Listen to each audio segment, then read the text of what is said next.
let us begin on time because time is such a big issue for us. Yeah. Okay. All right. Ma'am, may I start? Yes, please.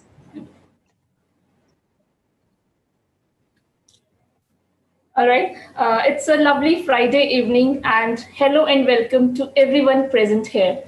I'm very pleased to welcome you here to the international webinar on science journalism, print to screen. Thank you to each one of you for being here with us. Before we kickstart today's event, I would like to take you through the purpose behind today's webinar. Science journalism is an important tool to communicate complex scientific concepts in simplified form to the grassroots level. The current stage in the evolutionary ladder of journalism following print, radio, and television is digital journalism. So this webinar is being organized to provide a platform to all budding journalists present here to improve their skills and develop professionalism in science communication. Today, we feel honored to have with us our honorable chief guest, Dr. Nakul Parashar, Director Vigyan Prasar. He will be joining us in a short while. Dr. Nilima Jairath, Director General, PGSC.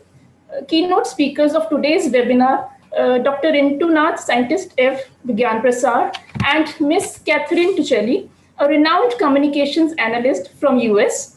Our panelists, Ms. Nishat Naila, SDG communicator from Bangladesh, Mr. Dustin Wenzel, a well-known communications consultant, again from US, and Mr. Rajeev Bhaskar, chief editor, punjabtribune.com. Before I request our honorable DG, Dr. Nilima Jairath, to welcome the dignitaries and participants, I would like to briefly introduce her to you. Dr. Jairath is a double gold medalist and a state awardee for her work in science and environment. She has undertaken certificate courses in environment and sustainable development from International Center for Conservation Education, UK, Smithsonian Institution, USA, and Uppsala University, Sweden. Prior to joining as Director General, Science City, she was Executive Director, Punjab State Council for Science and Technology, and Founder Member Secretary of State Biodiversity Board and State Innovation Council, and has been instrumental in establishing the Patent Information Center, Climate Change Knowledge Center, Envis Center, and Regional Center for Education on Sustainable Development. Pushpa Gujarat Science City received the National Award for Science Communication in 2016 under her leadership.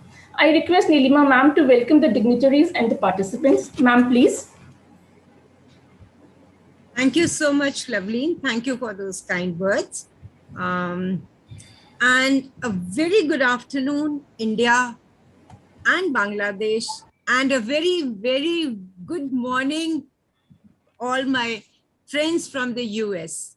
I know it's 6:30 a.m. for you, and it's very early for you, but I'm extremely, extremely grateful to both of you for agreeing to join this program and putting yourself into discomfort, but agreeing to sharing your knowledge with us. Thank you very much for that.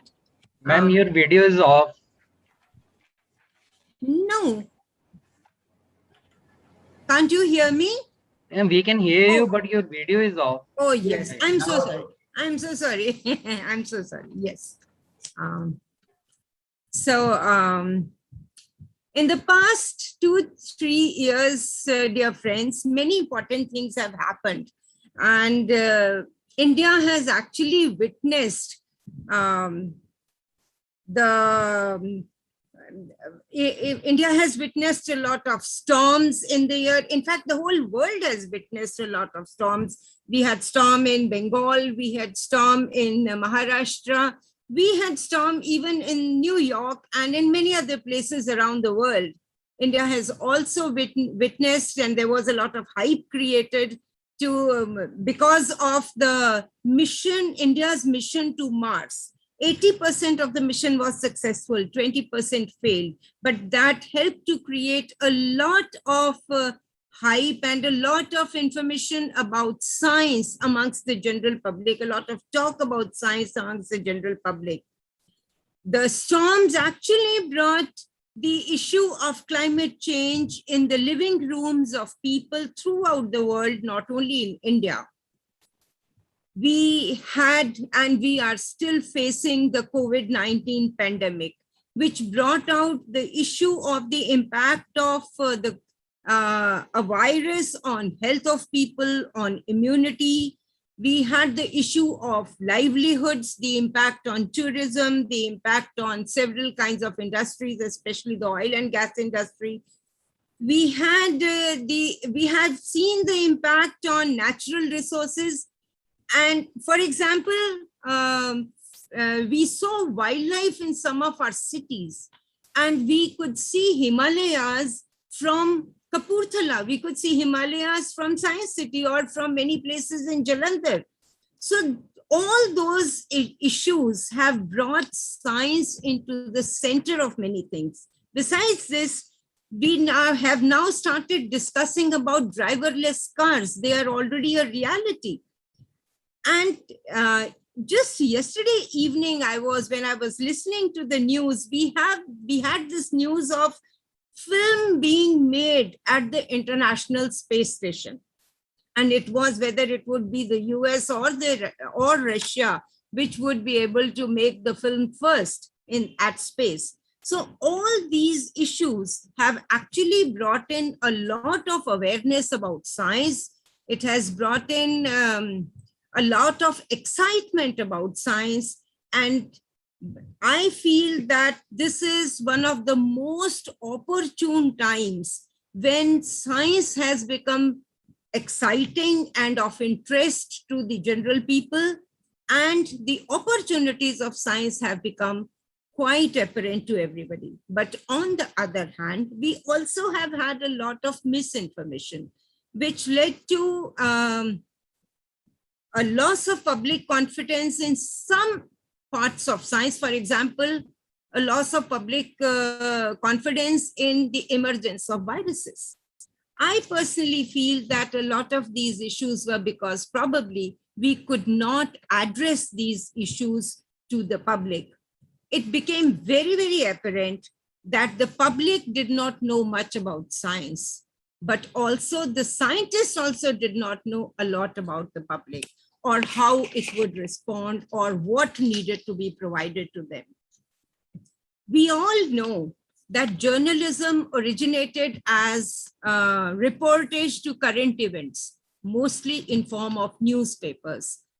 In the evolutionary ladder, several issues came up, and following the radio and the television, it is now clear that the digital journalism has taken center stage, and 80% of the information that people get are through the internet, is through digital means. So besides this, now we have the emergence of chatbots. They have helped in delivering curated information. Artificial intelligence is playing a very important role with respect to virtual networks. And because of artificial information, people are able to get a lot of information which they want in the way they want it. And in fact, through AI, we can even choose or select our audience.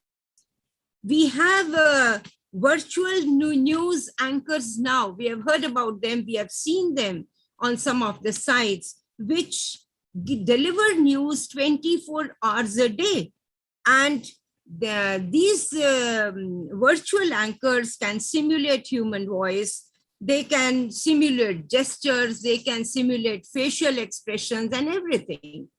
So in this context, when the director of the Imperial College of London says that he cautions his incoming students into his course to not imagine themselves in a newspaper, but to ensure but to be ready that they can freelance. Then the question of what we are teaching our children, how are we training our budding journalists, that question arises.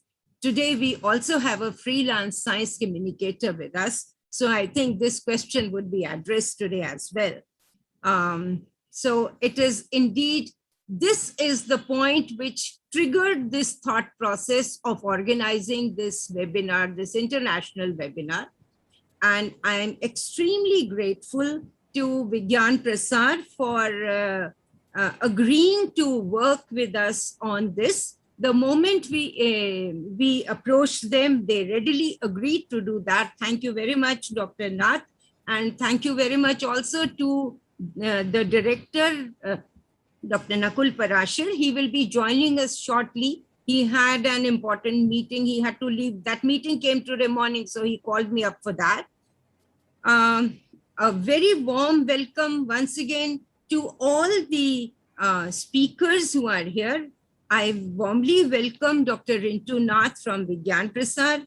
I welcome Ms. Catherine Tucheli from USA, Mr. Dustin Benzel from USA, Nishat Naila from Bangladesh, and Mr. Rajeev Bhaskar, once again from our very own Jalandhar.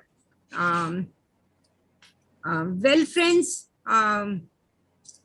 we also have with us, I can see some familiar faces around. We also have with us experts from many science centers across the country. For example, I would like to take this opportunity to welcome Mr. Gangaram Rotela ji. He is the former Director General of the National Council of Science Museums of India. A very warm welcome to you, Dr. Rotela. I also welcome all the experts from science centers. I can see some of them. For example, perhaps for a fleeting moment, I saw Mr. Arul Gerald Prakash. And most important, I would like to welcome the staff and the students who have joined us here and who are also still in the process of joining. Let me tell all of you, let me share this with all of you, that today we have participants from 9 universities, including the University of Delhi, the Amity University, the Kurukshetra University, Chitkara University, the DAV University, the CT University, and the Vidya Jyoti University. And we have representatives from a number of colleges, like we have, and they are from across India. We have representatives from the Bangalore Institute of Technology. We have representatives from the Madras Christian College, which is one of the most famous colleges of the country. We have people from the Hansraj Mahila Vidyalaya, which is a very well-known women's college of Northern India. We have representatives and students from the Doaba College, the DAV College, the Hindu Kanya College, the Gulzar group of institutions, the Sambad School of Media and Research, and maybe some of them, the names would not have come to me. So I don't know which other colleges are there, but I'm sure we have a lot of people from different places who are being represented today. So I take this opportunity to welcome you all, a very warm welcome. And I hope the deliberations of today would be of interest to all of you and you would enjoy it. And we would also have good points to take back and give recommendations subsequently. So I would like to hand over the platform back to my anchor, Madam Lovely. Thank you so much, ma'am. I'm sure we all have lots to take back from today's webinar. Before I invite Dr. Rintu Nath, our keynote speaker, I take this pleasure to introduce him. Dr. Rintu Nath is Scientist F in Vigyan Prasad. He is a BE from Bengal Engineering College, Shivpur, MTech and PhD from Central University of Tezpur, Rajasthan. He is a science communicator and actively involved in developing and disseminating innovative open-ended science experiments. A research interest of Dr. Nath is in the field of distributed scheduling for high-performance computing. He has written several research papers and book chapters. During last 25 years of his career, he has worked in Samsung, CDEC, and Vigyan Prasad. I invite Dr. Nath to deliver his keynote lecture. Dr. Nath will be speaking on science communication challenges and opportunities for journalists. Dr. Nath, please. Thank you. Thank you, everybody. Today, I'll give a small presentation. I'll talk about science communication, its challenges, and what are the motivations we should have for the science journalist so that we communicate science. I will have a brief presentation. I'll go for the presentations after a moment. Let me first tell what are the topics, what are the points I'll be covering here. I'll talk of why we need to communicate science, how to communicate science, what are the different modes, what are the challenges while communicating science, what are the opportunities, and I'll also go for a small case studies, how Vigyan Prasar is doing science communication and dissemination. So let me start with my presentation now.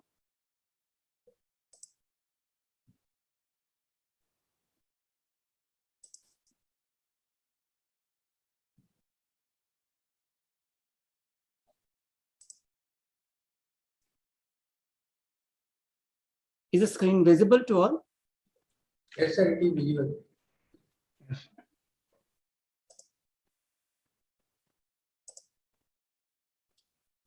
I need a confirmation. Is the screen visible? Yes, sir. It's visible. Okay, thank you.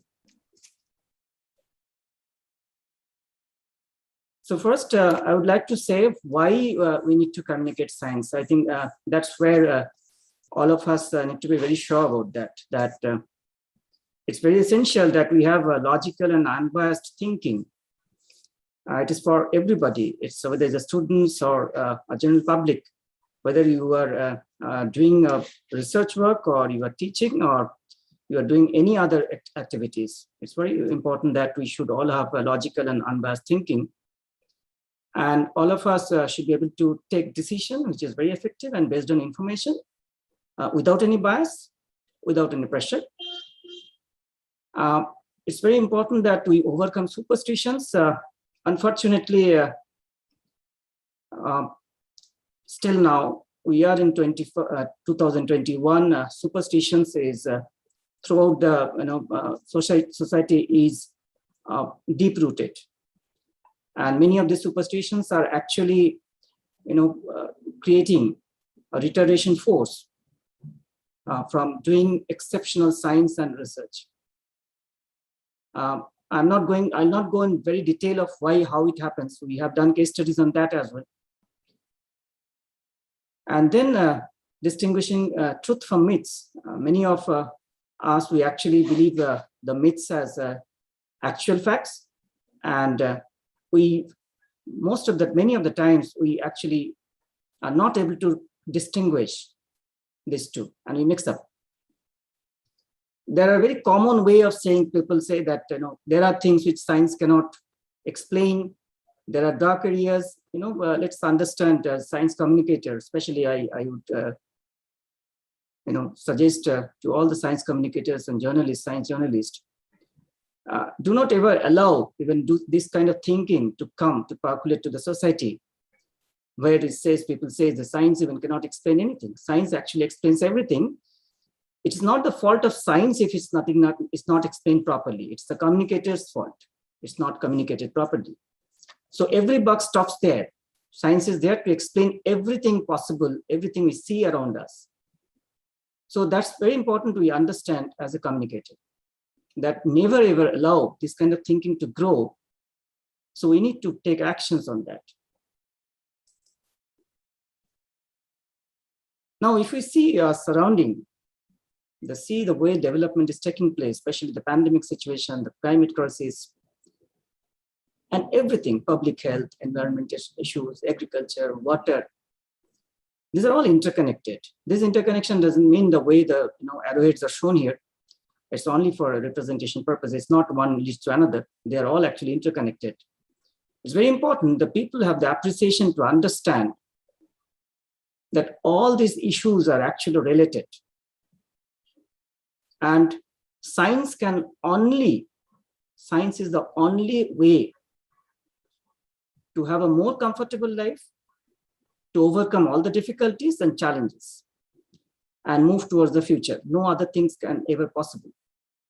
So that's how these interconnections need to be understood, and that should ultimately give a community knowledge. The community in general should be able to talk about, to understand how they're connected and how their small acts on everyday life, which is scientifically validated, is going to affect what's going to come in future. It's no need to think, we are powerless in the force of bigger forces, so our actions doesn't really take any cognitive features in things which is going to come. It's all connected, and we are very much part of that, and community knowledge is important. I'll explain it a little later, why it's very important to have community knowledge. Now I'll talk about these sustainable development goals, not in detail. I'm just going to say that there are 17 development goals for which is given, and you can see there's the integration. Basically, it's talking about the integrations of all.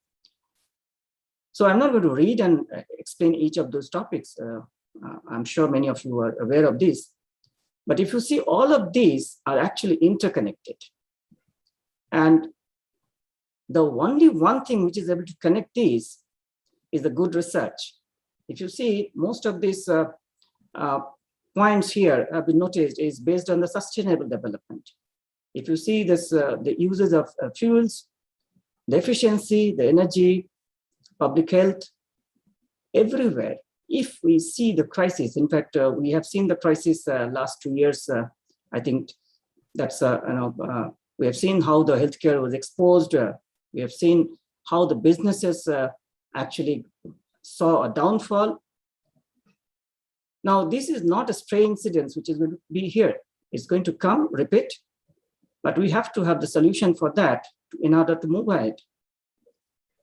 It's very important to understand how science and technology is going to drive all in and integrate all these 16 parameters, and 17 is actually the partnership of the goals. It's important for us to understand it. So if it's a climate action, or if it is a life on land, how science is going to give a sustainable development. Or if you're talking about technology, if you're talking about IoT, Internet of Things, if you're talking about machine learning, how is going to be sustainable? We need to understand, sometimes, many of the times, we do not really understand what is the technology and what is actually moving ahead, and which we do not foresee the problems.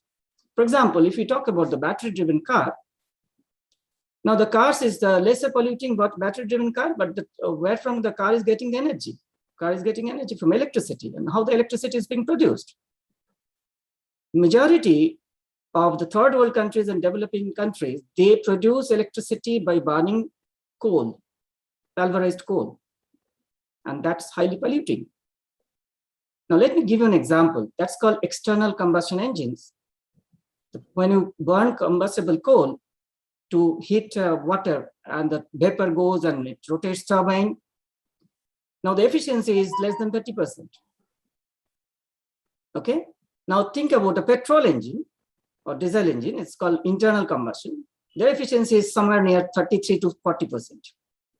Now you are getting a battery-driven car, and battery is being charged by the electricity which is generated by coal, burning coal. Now you have actually shifted the pollution. You have not improved the pollution at all. So when we take a policy decision based on this kind of notions, this is only partially correct. We are actually shifting the focus without really understanding. At the same time, if we have this, I'm just giving this example because it's very simple and very easy to, you'll be able to connect yourself. On the other hand, if the energy is produced not by burning coals, but maybe other ways which is sustainable, that may be nuclear fuel, or that may be solar cells. Solar cells have other difficulties. I'm not going to those details.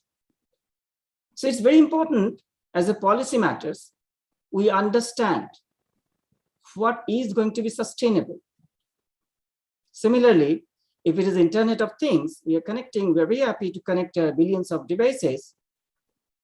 Now, to process those billions of devices and process those data, the kind of data nowadays is generated in over the entire internet, and if the data processing, data science, all these things, it needs energy. So when you have a big data center, Have you any idea of how much is the energy consumption of a big data center? It is as an industry, it's a big industry. The data centers consumes power, and it consumes power as high as any other industries, because those big computers, they have the racks and they have the cooling system. Now there has to be development in science so that you don't need that kind of supercomputing facility.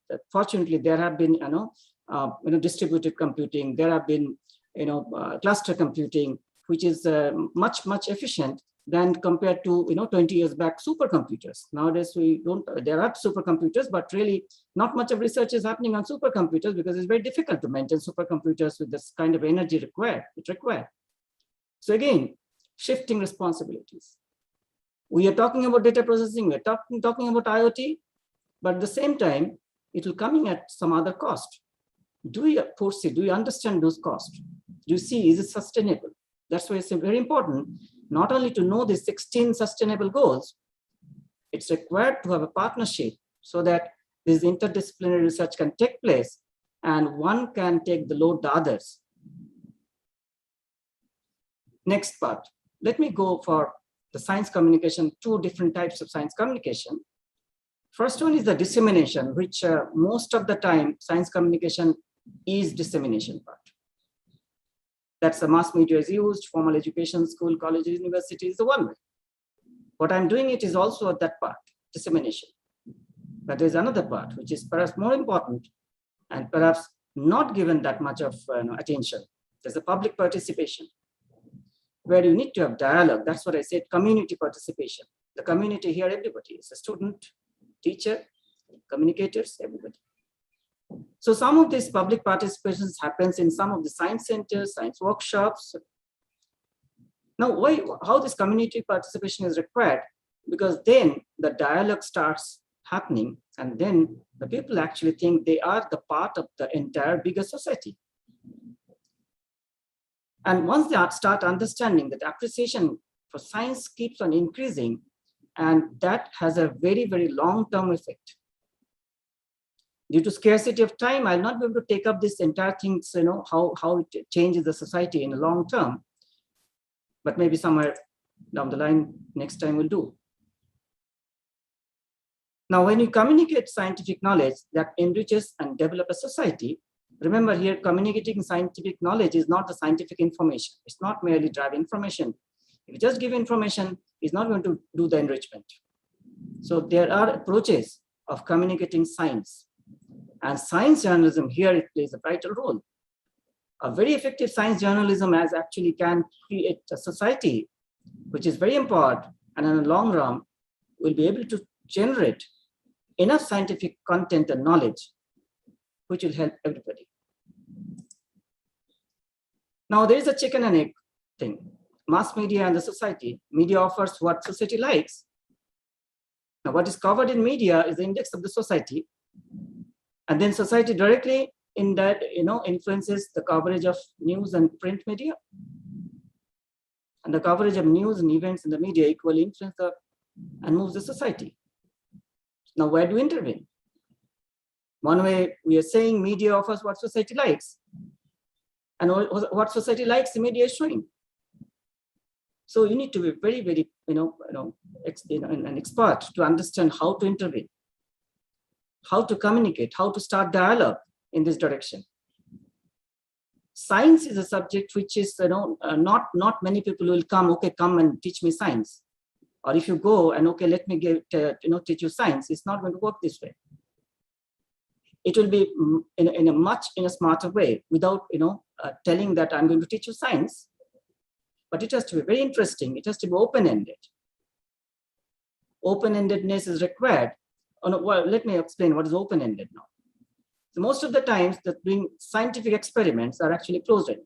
So with the students, what they do in the lab, they know what's the result. Most of the time students are not interested. They don't feel motivated. They only do it as a routine. But if you say that we do not know the end result, you would verify, you come up with your hypothesis and try to verify. That's where is open-endedness. Or there's experiment, we do not know the result. There are 5 groups. The 5 groups can come up with any result and all may be correct as long as they are able to justify that. Just few examples I'm trying to give you. So scientific attitude is a need of the hour, and it's for the first changing society we have. All of us need to have scientific attitude. We need not be scientists, for example, for that. You need not be scientists. You need not be doing science research. You need not be teaching science. You need not be science students. But what is required is scientific attitude. And that scientific attitude is what is the goal for all the scientific communication and science journalism. Now the challenges. There are communication gaps when we communicate science. For example, if you see the public debate involving climate crisis and very recently vaccination or genetically modified crops, fourth industrial revolution, you will see these are so vague most of the time. I'm sorry, I should not use the term vague, but most of the time we see very skewed and biased opinion. When it's a climate crisis, there is a set of notions which is always coming in front. Just now I've given an example, that car and the battery-driven car and the coal burning. Nobody sees the coal burning most of the time. Now, when it's a vaccination, a very skewed way of understanding vaccination. It is not everywhere, but mostly, societies which is less literate. Now come to genetically modified crop. See, I've just taken only a few examples. There are hundreds, but the hundreds will not be. I will not be accommodate here. Just to give you an idea. Genetically modified crops, either we are for or against. Now it's not a debate. Science is not debate. You don't have to be for or you don't have to be against. Genetically modified crops, there will be a group who will say it's very good, excellent, and there will be a group they will say actually why it is not so good, why it's bad, why it should be banned. But as I said, the scientific discovery, the invention is not a debate. It's not yes or no. You need to have the whole understanding of how things goes. Why genetically modified crops required and what are the cases we should not. Similarly, fourth industrial revolution. We are all talking about, we're very fascinated about machine learning, artificial intelligence. These are the jargons of everybody's word now. Everybody talks about deep learning, machine learning, Internet of Things, billions of devices connected. But what is the cost? What is the background? Now people are also talking entirely against it. They're saying, okay, robots are coming, artificial intelligence coming, so there will be loss of jobs. People will be jobless. So see, we are creating biasness. There is a divide now. So if there is a if there are artificial intelligence, if there are machine learning, if there are robots, then people are going to lose job. Yes, there's no denial. So do not deny. Yes, there will be human labor will be replaced in another 10 years. Most of the human labor is going to be replaced by machines because it's not required. Human brain is not required to do repetitive, jobs which doesn't need any thinking. Human brains are much more intelligent than that. But do we know what is the option? Have you created an environment? Have you created a community participation where you discuss about that? The fourth industrial revolution is there. All of us, we know it. But 10 years hence, how is going to change? If the driverless car comes, where do the drivers go? If the machines come, if the all the robots come, where do those people do? So there are alternates. There are different kinds of options. There are different types of jobs. There are different types of opportunities. We need to talk about that. Otherwise, there will be biased debate. Yes, no. Industrial revolution, good, bad. It's not good or bad. It is the necessity of the hour. It's required because if you want to have those 16 sustainable development goals, these are all things to come. We need to be more efficient. We need to have machines which are more efficient. We need more efficient cars. We need machines. We need robots, but that at not the cost of human. The human would be doing much, in a different way. Their knowledge base would be utilized in different ways. It needs to be talked. For that, we need to have first understanding of the whole view. That's what I said, that whole view of what we see and what is at the back. Then only we'll be able to communicate. So when you communicate, We make sure we don't create a debate of yes or no. That's very, very important. Now, the public notion of uncertainty. When you talk about uncertainty, it's sometimes we are actually horrified with these uncertainties, whereas science uncertainty is different. For example, if there is a meteor is going to hit the Earth, there's a chance that 30% of the population will be wiped away. Okay. Now there's a statistics. There's a statistical data which suggests it may happen, but if you do not give the entire picture, then people will think, oh my God, I'm going to go, I'm going to die. And there's a chance of this 1 in a million maybe. Or maybe if we say that traveling by aircraft and traveling by car, on road, your probability of meeting of the car crash is 500 times more than that of an aircraft. Now, if you give this only, this kind of notion, this information, is again the life and death. People will think, oh, if I'm going to ride the car, I'm going to hit something which is a bad thing is going to happen on me. So this uncertainty need to be dealt clearly. Or is the weather. So for example, if it's the weather department is given, okay, there's going to be rain tomorrow and it doesn't come, then people will definitely, a group of people will say, we knew that weather departments are never correct. They say actually exactly the opposite. See the bias. It's not. There is a certain uncertainty. Whenever we are predicting monsoon or predicting a rainfall tomorrow or the weather, there's uncertainties. There are few, margin of error. We need to understand that margin of error, and margin of error is not the uncertainty the way we understand uncertainty. That's very important to understand. And next one is a scientific discovery is as good as it can be communicated. Now, if there is a scientific discovery, then if it cannot be communicated to the people, it is very unlikely that is going to be accepted. Because once you write a paper, research paper, because nowadays it's all collaborative. So research papers, if it is only targeting a certain group of people, then its wider acceptance is very uncertain actually. I'll take a case study on this and small things, the way from Vigan Prasad and Department of Science and Technology try to go into that detail of the scientific discovery and how to communicate. And there's a program on that also. We'll talk about one slide on it. Okay. So this is what science journalism. It should collect, sort, and analyze and report. But as I said, science reporting is not information sharing only. And it has to be for the written in a way that is a diverse group of people are able to read it and understand it and comprehend it. And you have to utilize, of course, all the media possible. And these are the expectations that inform policymakers and public about science.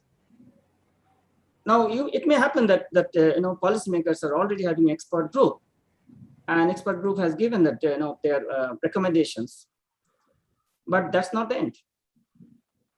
There has to be a loop, a feedback loop. Who is going to create that feedback loop? This feedback loop has to be created by science journalism.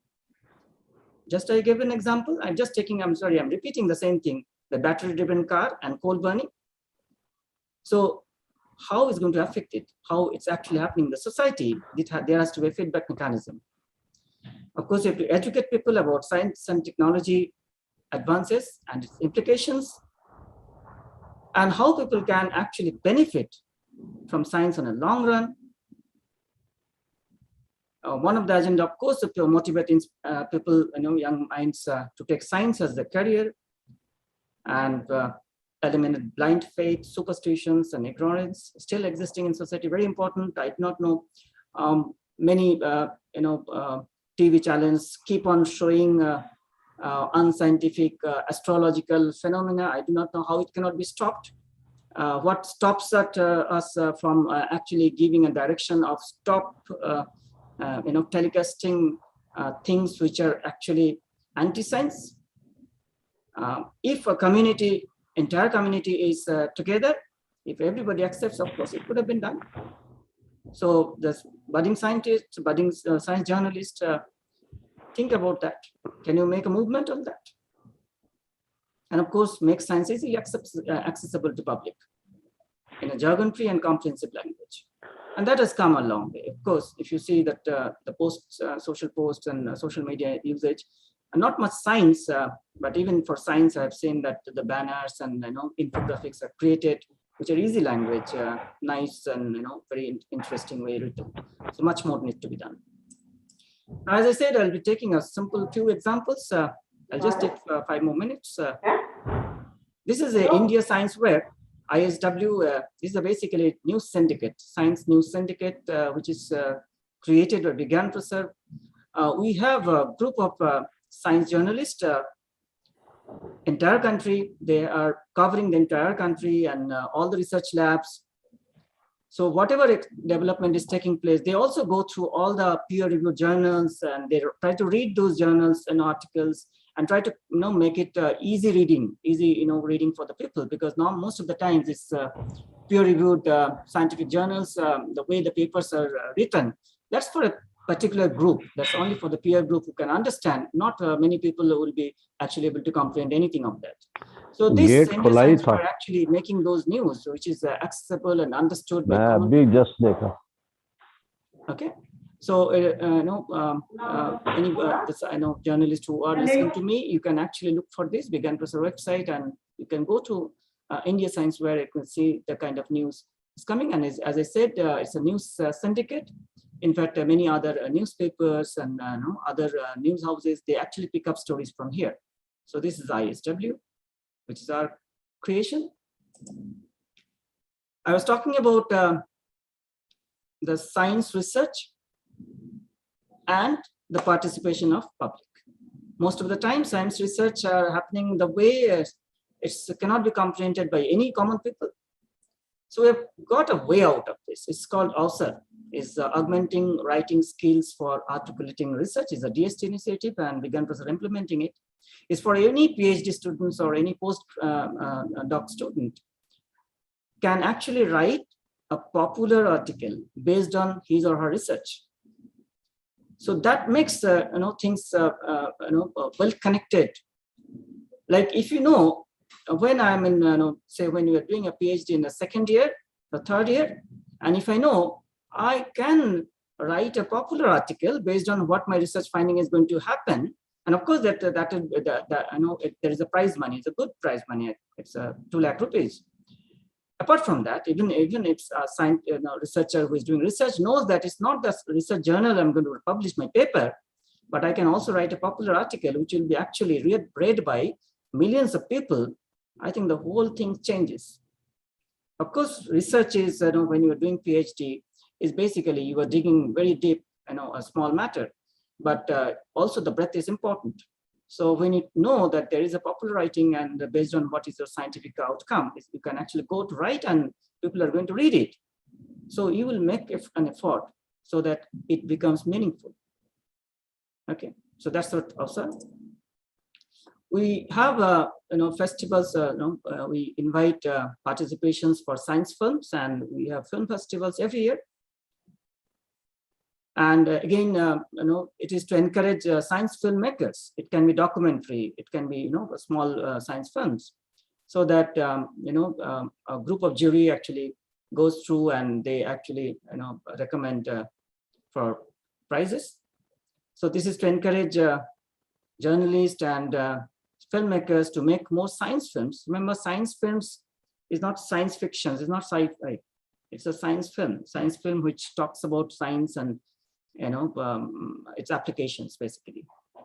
Okay, I do not have any objection on sci-fi, science fictions, but these entries are not for sci-fi. This is only pure science. Okay, but pure science doesn't mean again somebody is teaching in a board and teaching a science concept. No, it's not that.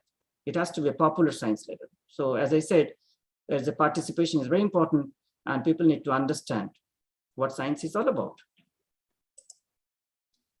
And this is India Science, where this India Science is an OTT platform. We have launched it 2 years back. And you can see the programs here. It will be different ranges, 15 minutes, 5 minutes, 22 minutes. There is an app on that. You can actually download India Science, and there will be thousands of programs especially for the journalists who are today with us. You should actually download India Science app. It's available in Google Play Store and also the App Store for Android and as well as Apple. And you can see the kind of programs which are made on science. You'll see it's not teaching science. It's talking about science, but it's very interesting ways. So this is OTT platform. Now, all these things I said, these were actually the dissemination. But there was a second part I said is the participation, public participations. So there are, I said that science centers, science museums, these are also should be taking part, and I'm sure they do it actually, where actually you invite people to engage with science. In fact, we have a program, Engage with Science, where we actually invite people, schools, students, science communicators, scientists, and we actually do film it. And those India Science where this one, India Science, we have programs on that, which actually documents this in a nice way and presents it. So scientists, as journalists who are with us today, you can actually look for that. So this is two-way communication and a lot of things. And here actually we encourage that open-ended experiments without giving what is the result, end result. We give equipments and we say, okay, you have your hypothesis and test it. There is nothing right or wrong. It's a scientific method which works. So if you get a result, you tell us how did you get it? Can you repeat it? That's the methodology. Can you repeat the result? The result may be anything, we do not know, but can you repeat it? Can you repeat the same setup once the setup is same, and can you repeat and you get the same result? It's fine, that's the scientific methodology. So we do a lot of workshops like this. We have a lot of publications on science. These are all popular science publications. There are magazines, journals, there are a lot of publications. I need to visit. This is because I'm just trying to cater to the science journalists today. I'm just giving this information. You can just log on to this Vegan Professor website and you can check the kinds of books. Almost all the books are freely available. You can have a digital, we have a digital library. You just have your login ID password created. You can download all these books free. Most of this, apart from a few books, of course. Okay, so these are the repositories we have. And most of these journals and newspapers, newsletters are free. You can get it in your mailbox, or you can also get it delivered. Now, these are I also said this, I need to talk about the opportunities that also I said, and science channels, we have hundreds of people who are with us. And apart from that, indirectly, and more people serve many more throughout the countries.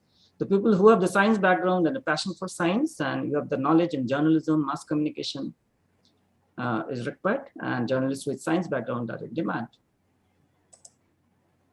And this is my last slide. The Constitution of India expects every citizen to develop the scientific temper, humanism, and spirit of inquiry. I think that explains everything, and that should be treated as a fundamental duty of all citizens. And that's the end of my slide. Thank you for your patience hearing. Thank you very much. Thank you, Dr. Nath, for this wonderful presentation, broadly covering various challenges of science communication and apprising the audience with various programs and initiatives of Vigyan Prasad. Thank you so much. Our next keynote speaker is from US, Ms. Catherine Tuchelli. I take this pleasure to introduce her to you.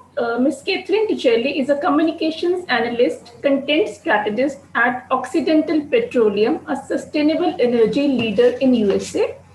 She combines a decade of experience in corporate communication with master's degree from Purdue University, offering unique blend of communication theory and real-world practices.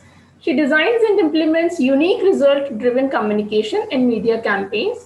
Skilled at intercultural communication, particularly with South Asian communities, she works with clients to help craft and guide brand messaging that captures dynamic target audience. I invite Ms. Catherine Tuchelli to deliver her keynote lecture on effective communication through digital platform. Ms. Tuchelli, please. Hello, lovely, and thank you so much. I will share my screen.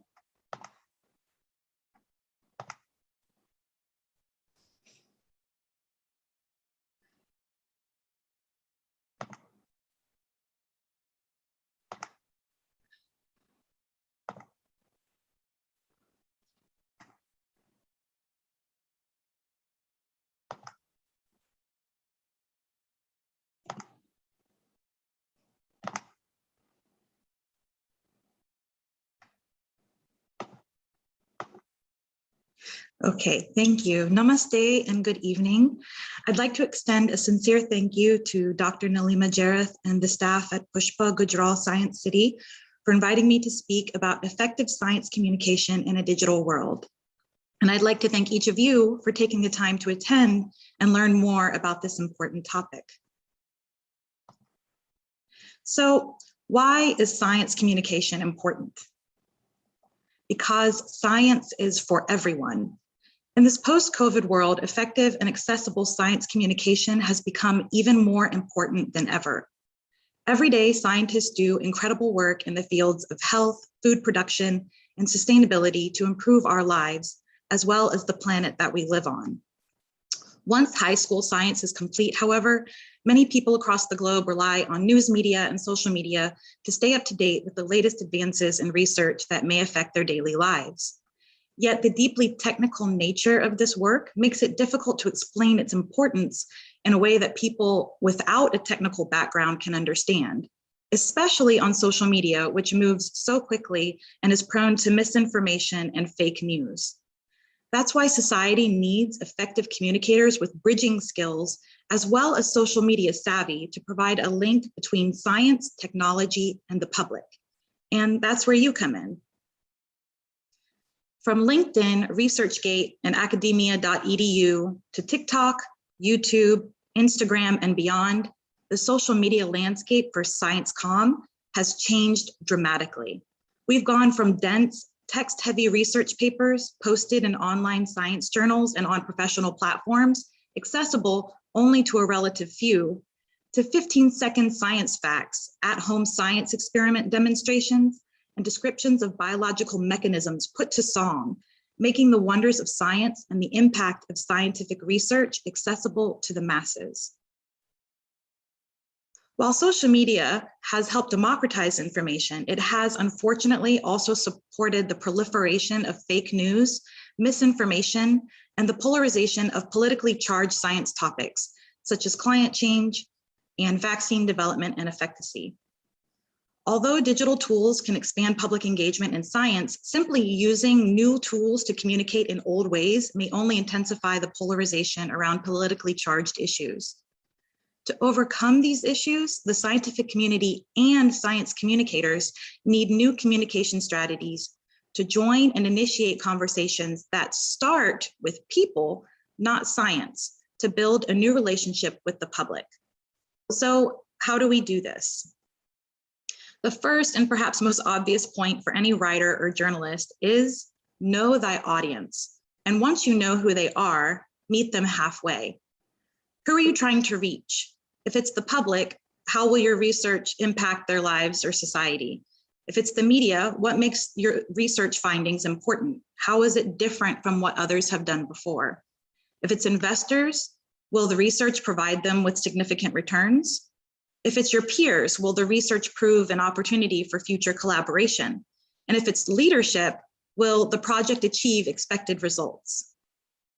Then you want to find your hook quickly. What makes your science interesting? Maybe start your communication piece with a little known fact or stat, like the fact that Venus is the only planet to spin clockwise. What's the big picture? How does it affect your audience now or in the future? Scientific topics don't have to be dry and prescriptive. Make your audience feel something. Create a curiosity gap. Tease an idea or ask a big question. Finally, and perhaps most important, don't talk over the heads of your audience. When communicating about science topics, you have to know when and how much to explain, and when you can assume that your audience knows what you're talking about. Take the time to state the obvious because it's not obvious to most people. That brings me to 5 questions every good communicator should ask themselves before preparing a message. Who do you really want to communicate with? Be as specific as you can. What do they already know about the topic? What do they care about? Do they have any concerns? What barriers might they encounter in the communication process? What's in it for them? That's where your understanding really comes in. Why should they care what you have to say about this topic? Finally, what do you want your listeners to do as a result of your message? Ask yourself at the end of this message, I want my audience to, and then select the one action verb, a single response that you most desire from the audience, and be sure to ask for it.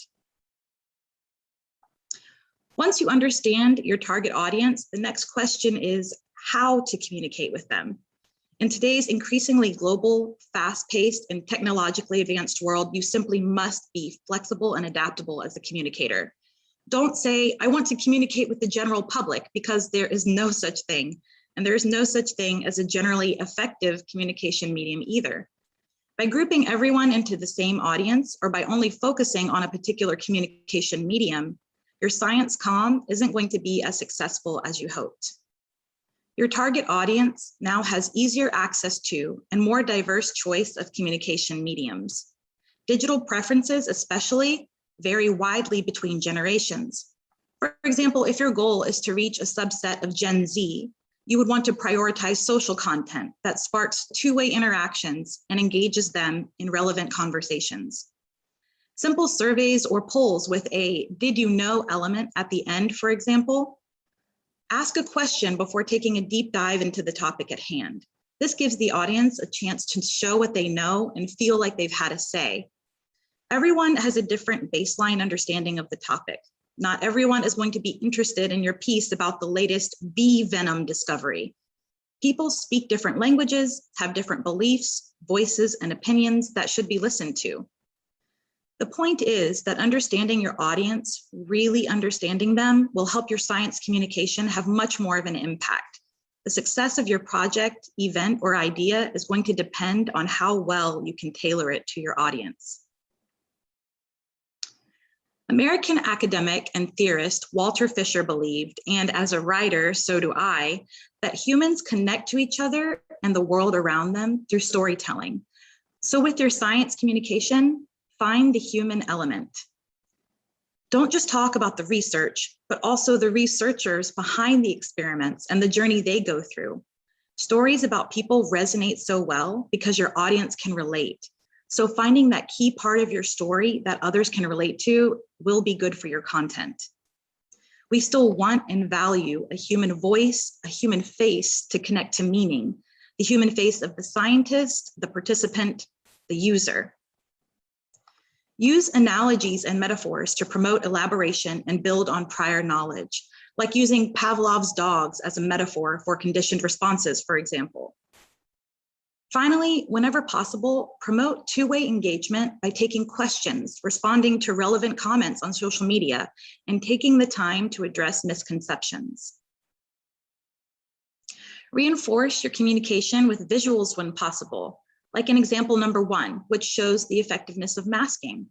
Or get creative and transform your message into an infographic, like example number 2, which demonstrates the importance of the plant pollinator network.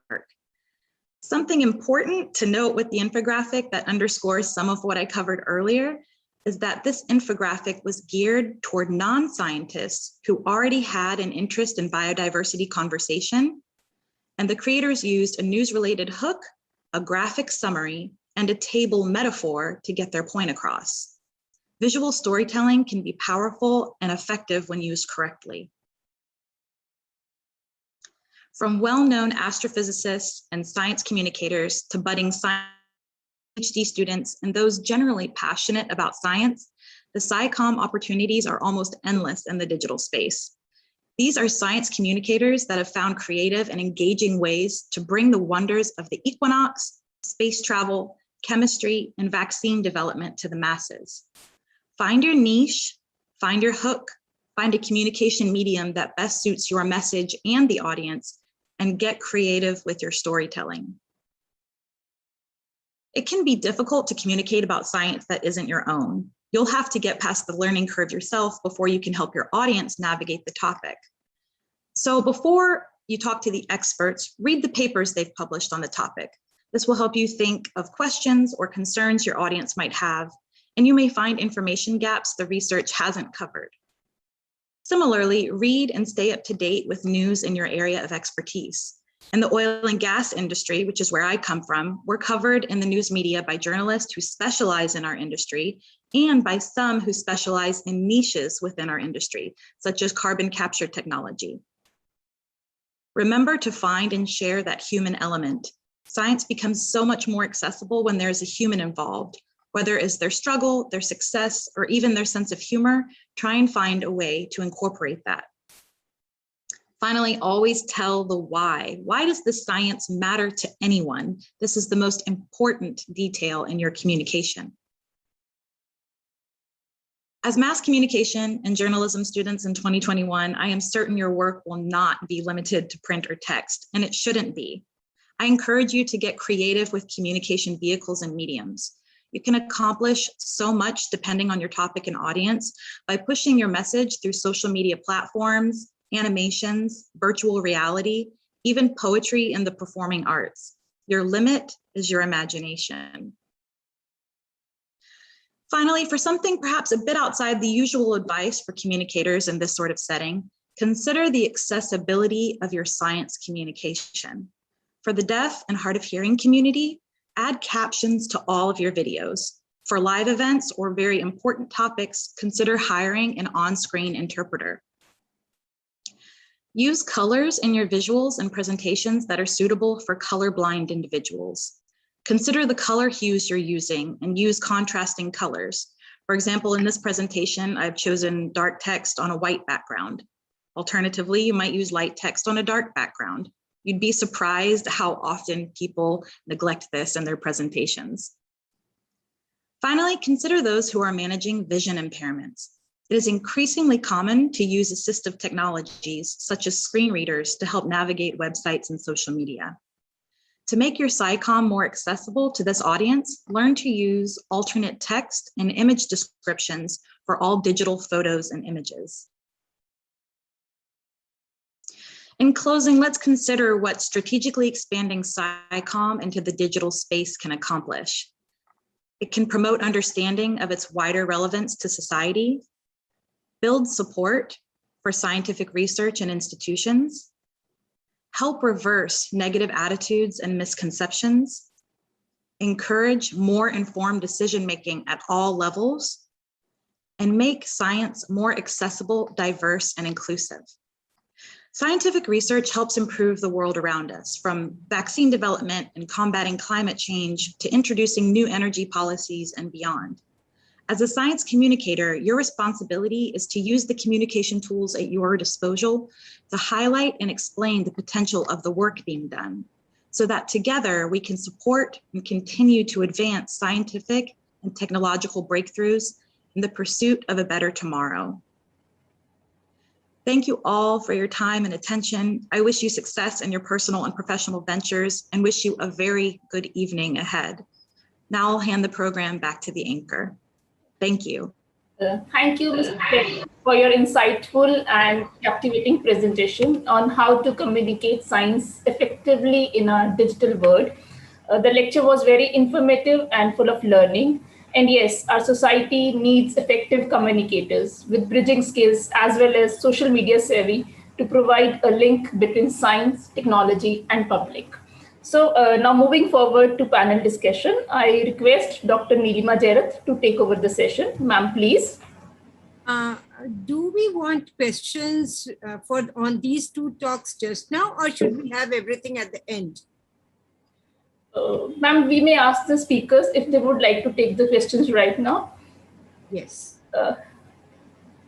So Ms. Catherine, would you like to take the questions right now? And Mr. Dr. Nath, would you like to take the questions right now or at the end of the program?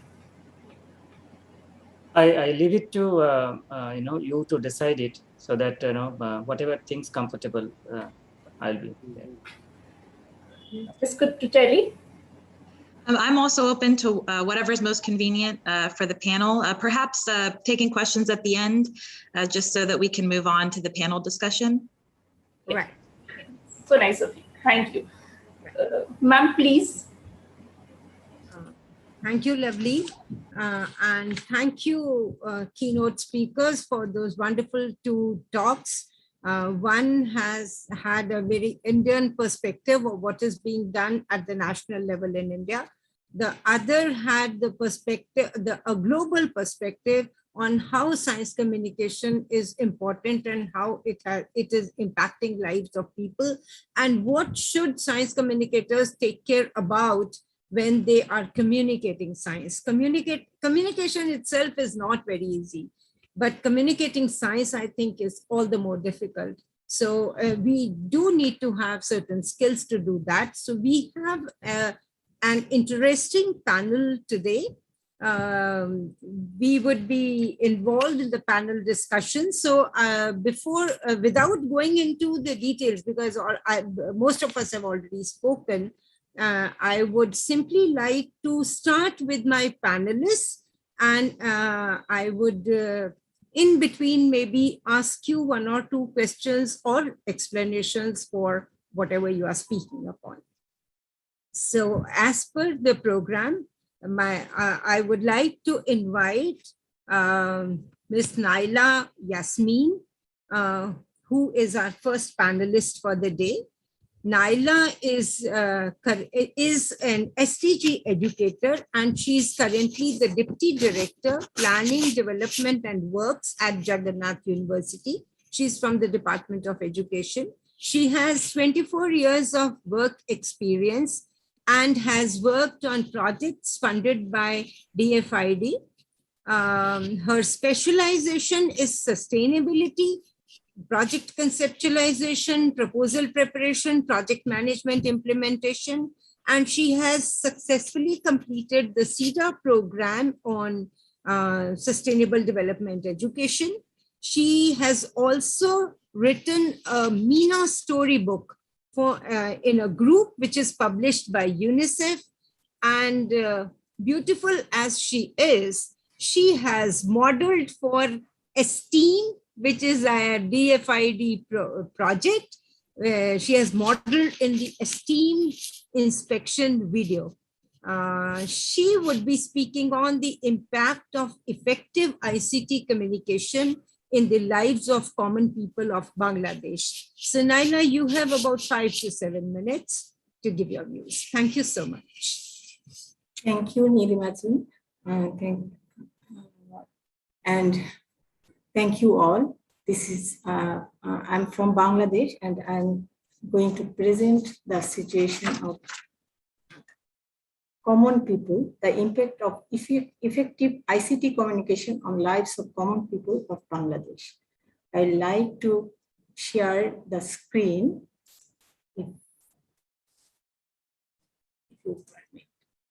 Okay, is it visible? Sorry. Yes, it is.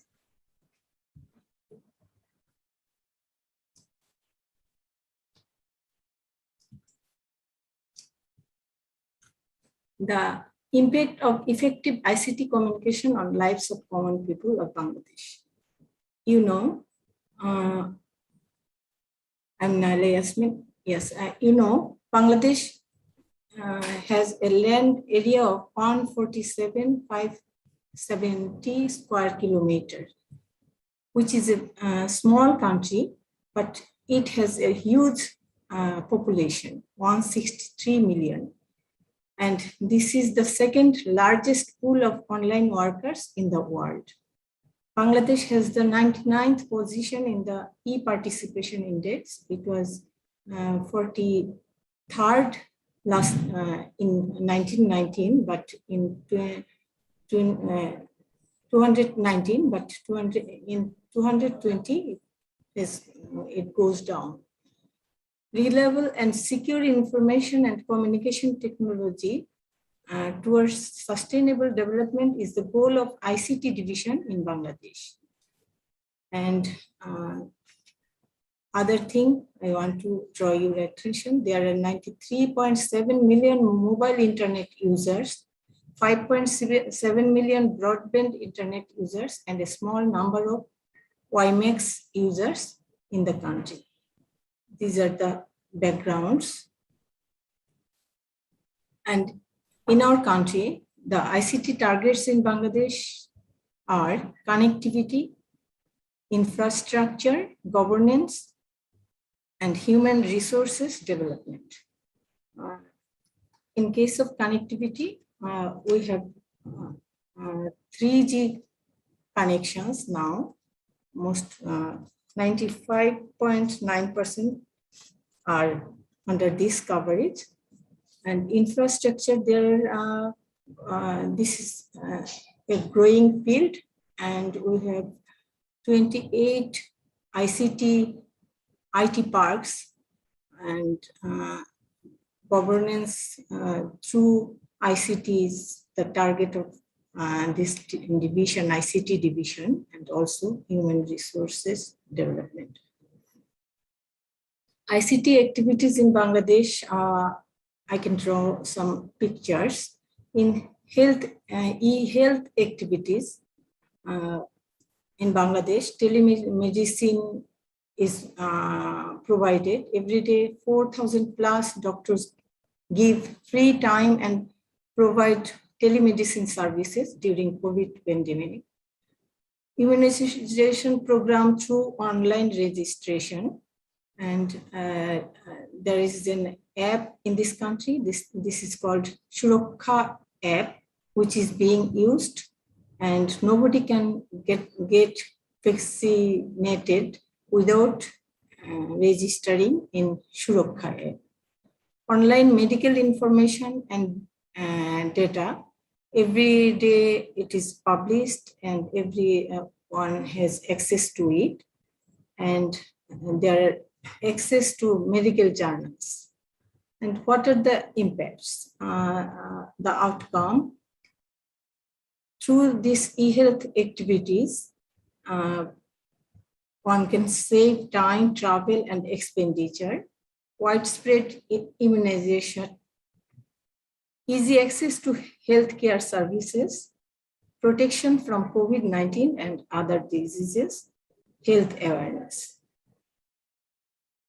And about education, ebooks are in websites for primary and secondary grade students available for them. Multimedia classrooms, online classes, and classes on Parliament TV are there.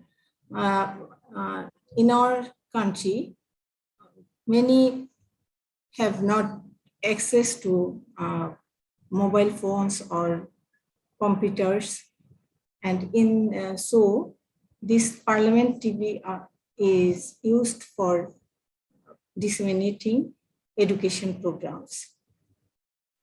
ICT is included in school syllabus from 2013. There are textbooks for ICT education, in schools from primary to secondary level. Registration for admissions and publications of board exam results are these are published through SMS and websites. Outcome for this, multimedia classrooms are in 500 primary and 15,200 secondary schools, and 76% of students get the benefits from these classrooms.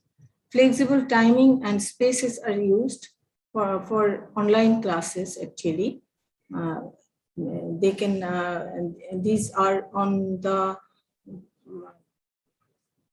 the media, and everybody can see the class lectures whenever they get online. Increased access to information and education, certainly. And teacher-centered teaching learning shifted to student-centered teaching learning using this ICT contents, increased ICT literacy. And about governance,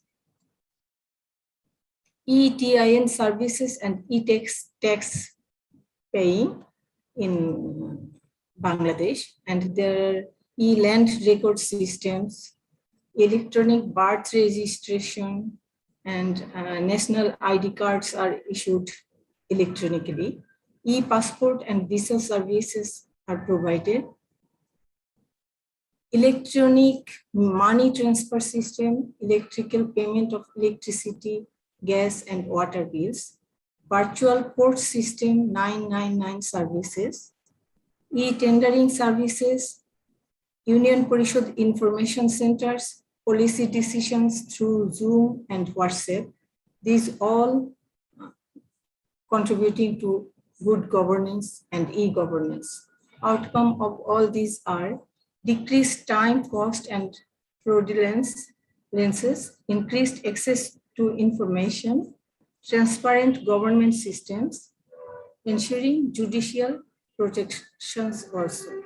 There are e-courts also, digital courts, virtual courts, court system, so judicial protections are ensured. In commerce, e-commerce activities are online banking system, app-based mobile account system, which is Sure Cash, Nagad, Bikash, Rocket, etc. are used for mobile account. Online registrations and licenses of businesses, online shopping, freelancing, young people are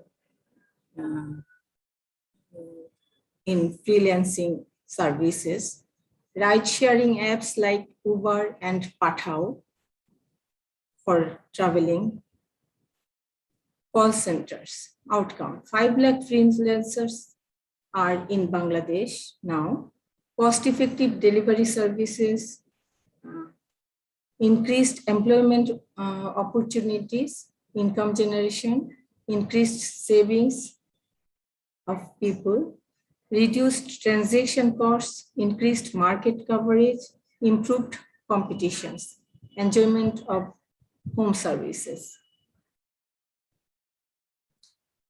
In agriculture sector, e-services for crop care, animal husbandry, fertilizer, feedstock, pest control, weather forecast, these are used.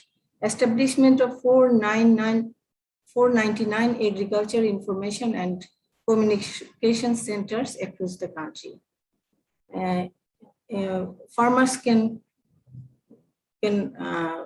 get the solutions for their problems in farming from the government officials of agricultural sector through these centers. Increased access to outcome, increased access to market information, increased production. Science journalism in Bangladesh. Science communication serves as a bridge between decision makers and common people. That is, whenever there are problems, the science journalists can draw attention to the decision makers, the policy makers, and the effective results can get people can get effective results. Science journalists take challenges of establishing factual news over sensational and fake news. They provide news which are verified, but now the trends in our country are through social media. There are so many rumors, so many fake news, so many sensational news. Actually, science journalists are drawing attention to the factual messages, what to do, what not to do. These are through documentaries, through programs. In Bangladesh, science journalists are few, and they are from different educational background. Journalists who are from science background can give more importance to, can draw attention to the science journalism. Actually, science journalists work for timely and free access to scientific data, publications, and informations. And in our country, during this COVID situation, science journalists are playing a good role, and also about the environmental issues, science journalists are playing a good role. When there are cyclones, science journalists can play what to do, can suggest what to do, what not to do. And there are pit mining in our country. They draw attention about what is not good for our health, and the environment issues. They draw their attentions. Recommendations: media can play a great role in prioritizing and focusing and covering ICT-related news over popular current issues for national development. Government should lower the cost of internet for easy access of common people to it. Sensational and unverified information are needed to be filtered. A regional platform may be established to share information technology among the people of neighboring countries. That is, our neighboring countries can share technological knowledge for our development. Thank you. That is all.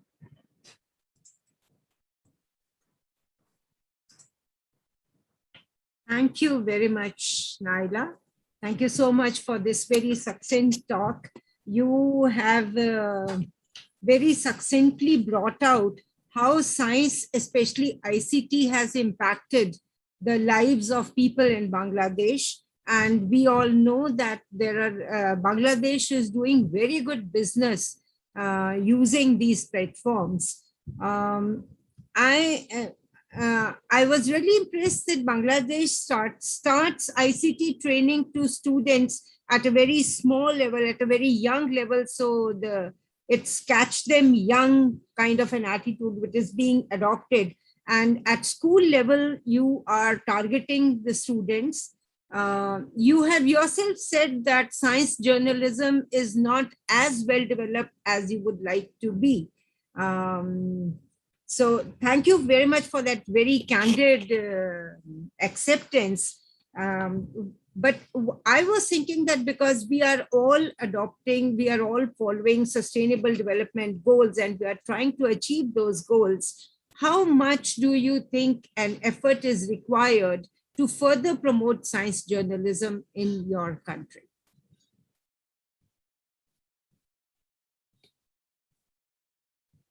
You are muted, Naila.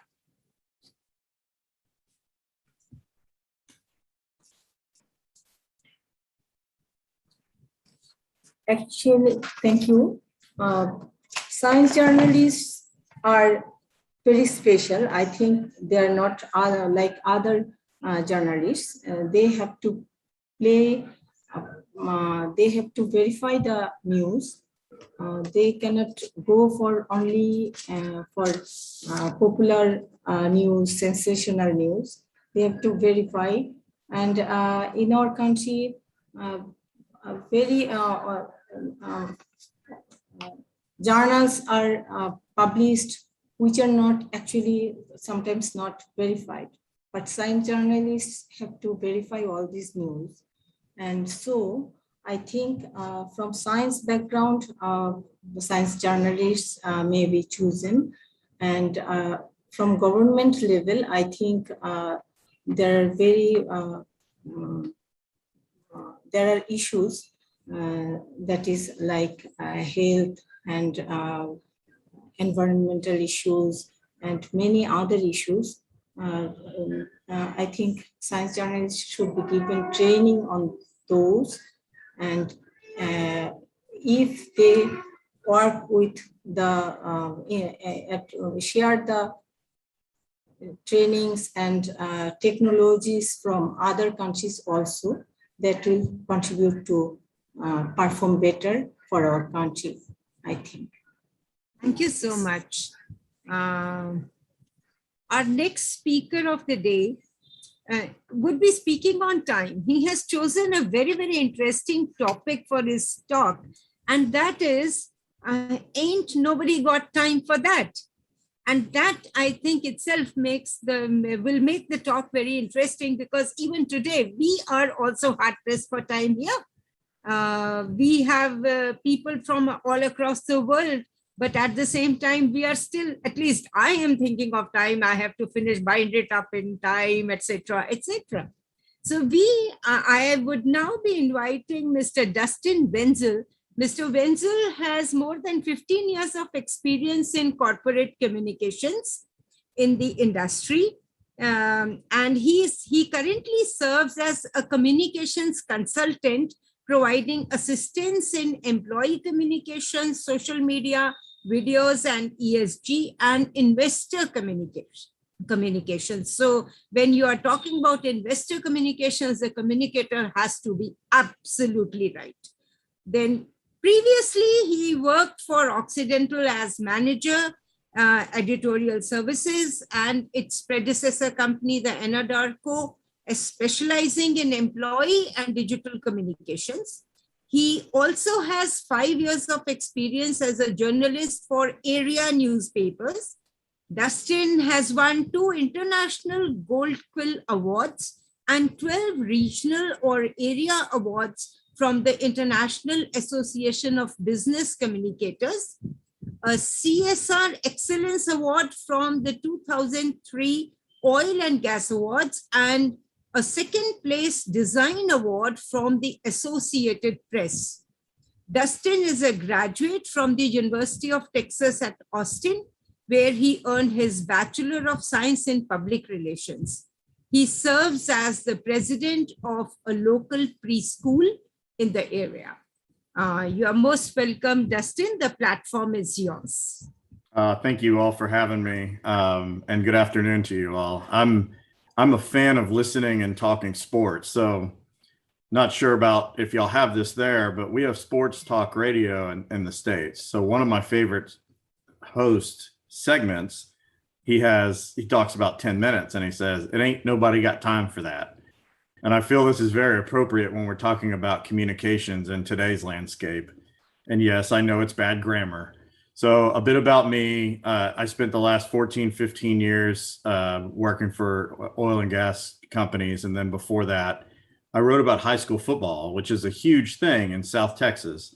And I covered local news for 3 other papers. So in today's communications job, there's always room for print, right? But print is about 5 to 10% of what I used to do on a daily basis. Everything else is digital. It's much more important for us all to cross-train and get experience on all these digital mediums. So if I had one suggestion for everybody listening, it's to get your hands dirty in all of them. Learn them all. Use them across different disciplines, different subjects, different industries. The more diverse you are and the more you can communicate different messages, the better communicator you are. And the more valuable you'll become to any organization that you work for. So as I mentioned, I started off in newspapers covering high school football for 3 years. So at 10 p.m., I had to go talk to a head coach after a game, go back and write a story about 10 or 12 paragraphs in less than an hour. And then back in 20 years ago, I had to go find an ATM machine to unplug the analog line and plug in my phone cord, and I would have to transmit. So we've come a long way in 20 years, obviously. But my point of saying all that is high school football made me write really fast, and it helps you think on your feet really fast. So writing on deadline every day, every night for 3 years helps you to think really quickly. And that goes a long way if you end up in a job at corporate and they expect you to be a highly productive employee. So I thought I'd take you through a few things that I've learned over the last 15 years in hopes you can gauge something from it. In the late 2000s, we produced a 30-page magazine twice a year. It was a print magazine. We started producing it in March with the thought we would publish it in June. Well, in corporate world, review after review after review, it ended up being published in October. So, you know why? Ain't nobody got time for that. Ain't nobody got time to draft these big, long, 400 or 500 word and design 2 full pages of nothing but text to go through all of that. And ain't nobody got time to read it either. So just last month, I drafted a story for the internet that was 7 paragraphs, and it took me about 10 minutes. So 10 months versus 10 minutes. So videos are a tricky subject when it comes to digital. This is more about the technology and also being authentic. As late as 4 years ago, I was creating 3 to 4 page scripts, and we invited lots of subjects to come and get in front of a setup like you see on the presentation. Now, the setup you see is very valuable to make sure you have a very high quality production. But a lot of times ain't nobody got time for that right now.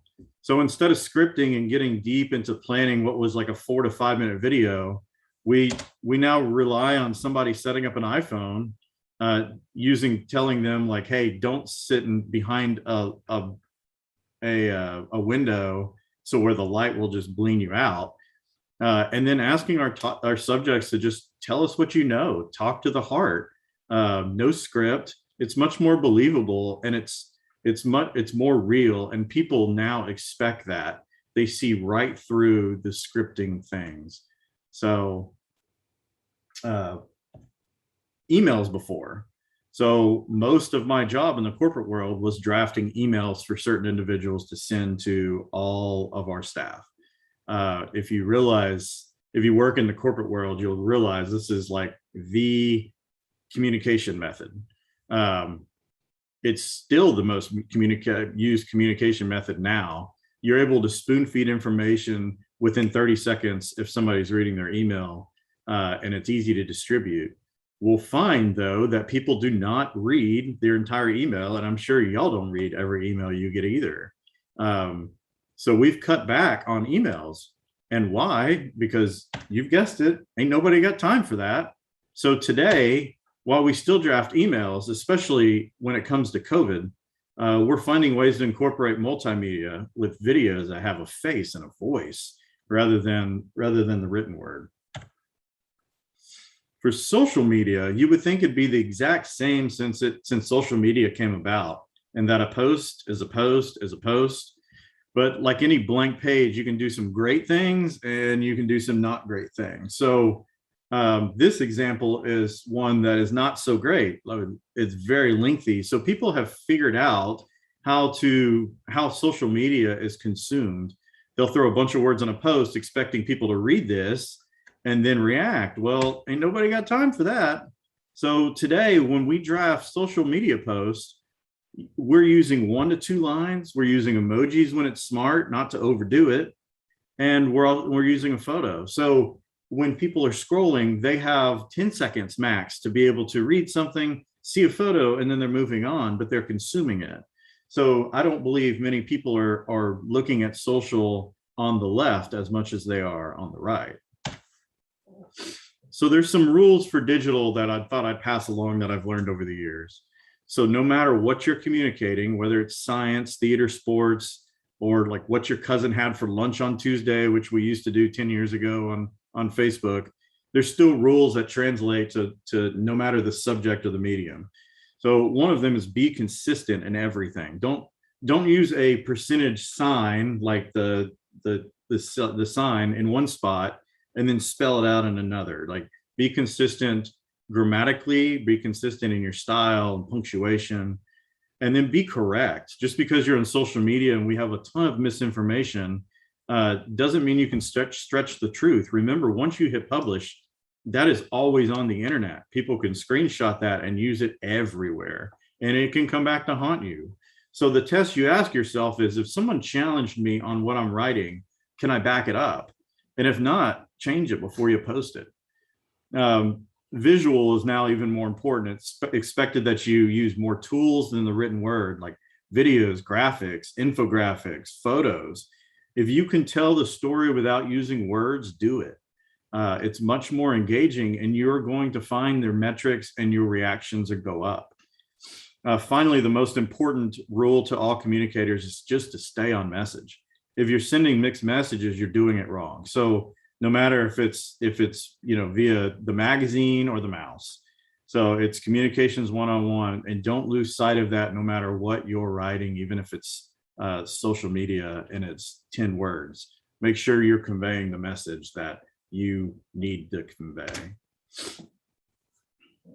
So I'll leave you with a few more rules for digital that I've learned over the years. If you haven't learned by now, ain't nobody got time for that. Be brief, be accurate, be very pointed in what you're conveying.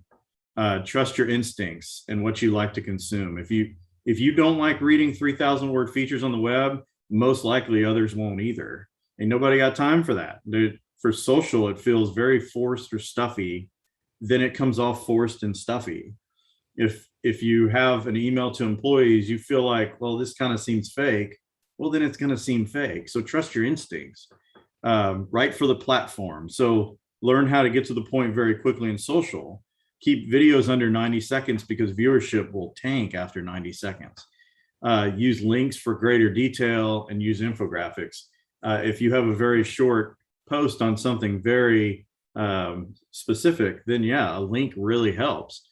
Ain't nobody got time to watch a 10-minute video on YouTube about your cousin's sandwich, unless your cousin's Harry Potter or something. Get away from corporate speak. Ain't nobody got time for corporate speak. People see right through that nowadays. You just get to the point, be authentic. Finally, set expectations appropriately and set up a means to evaluate how effective you are. Ain't nobody got time to spend all this time working on a piece only to publish it and know if anyone's even looked at it. You have to have some kind of metrics, some hit counts on a page, some time spent on a page.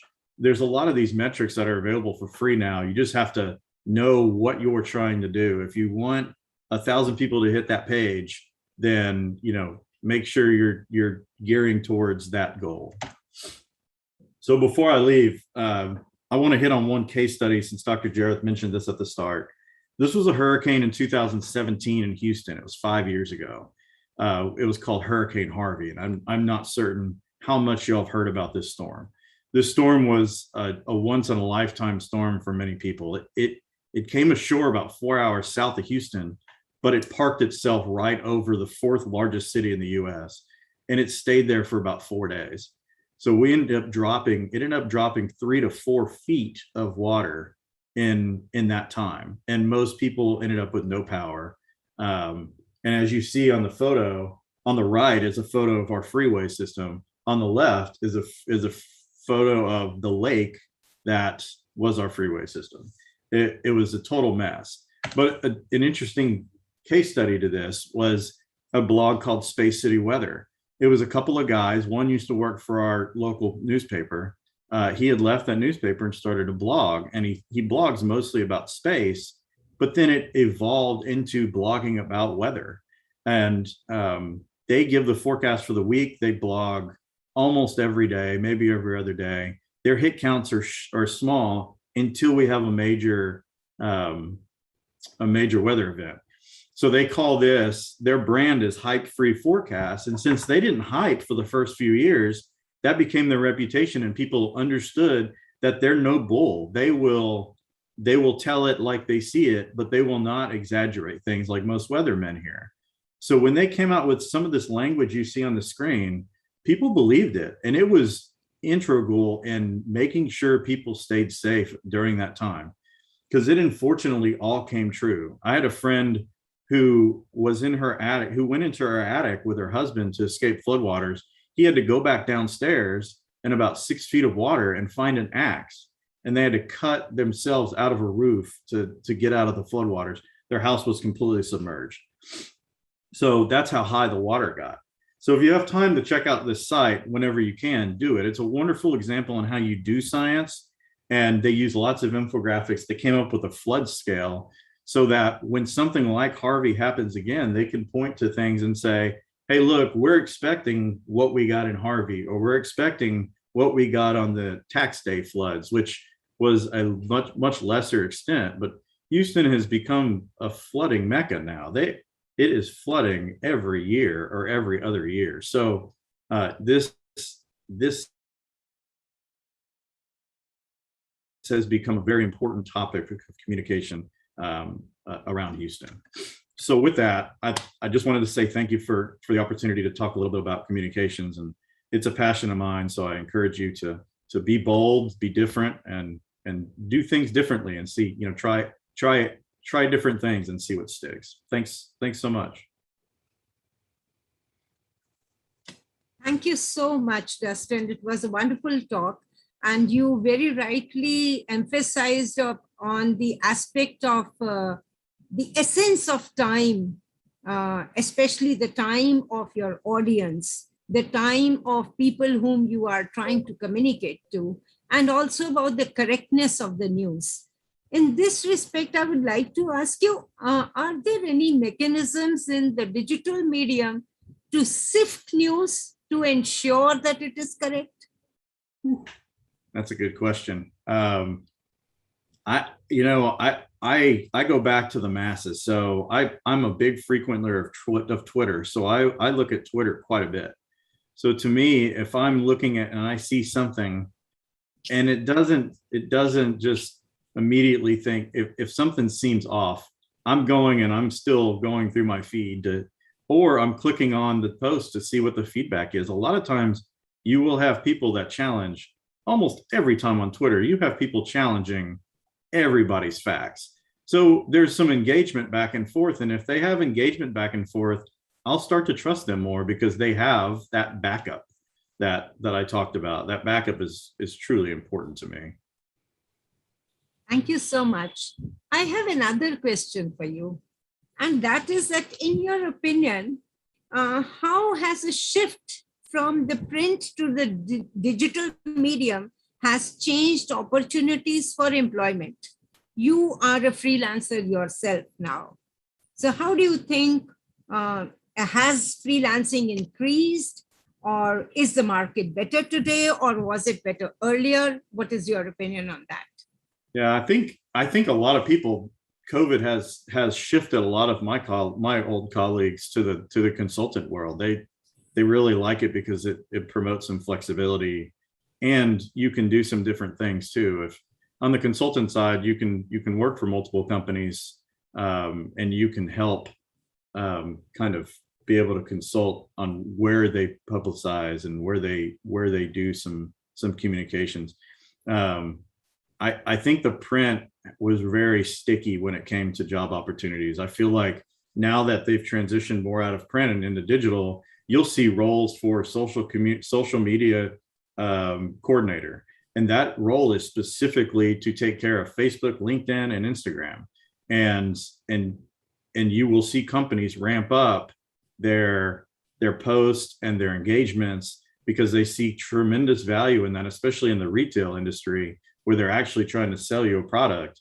Those jobs are very valuable. If you look at Wendy's Twitter account, it is a remarkable Twitter account because they not only plan, but they are short and they are witty, but you know that there is a tremendous amount of people behind the scenes trying to craft these messages. They have a war room of nothing but different screens that show their social platforms in real time. And they sit in that room almost, I think it's 24/7, and they will respond to things they see about Wendy's. If somebody takes a picture of bad nuggets or bad food and tweets it, then somebody from Wendy's will get on there and respond to them. And that is invaluable to trying to kind of mold your reputation as somebody who cares in the corporate world. So the journalists of today, the budding journalists of today, have a bright future.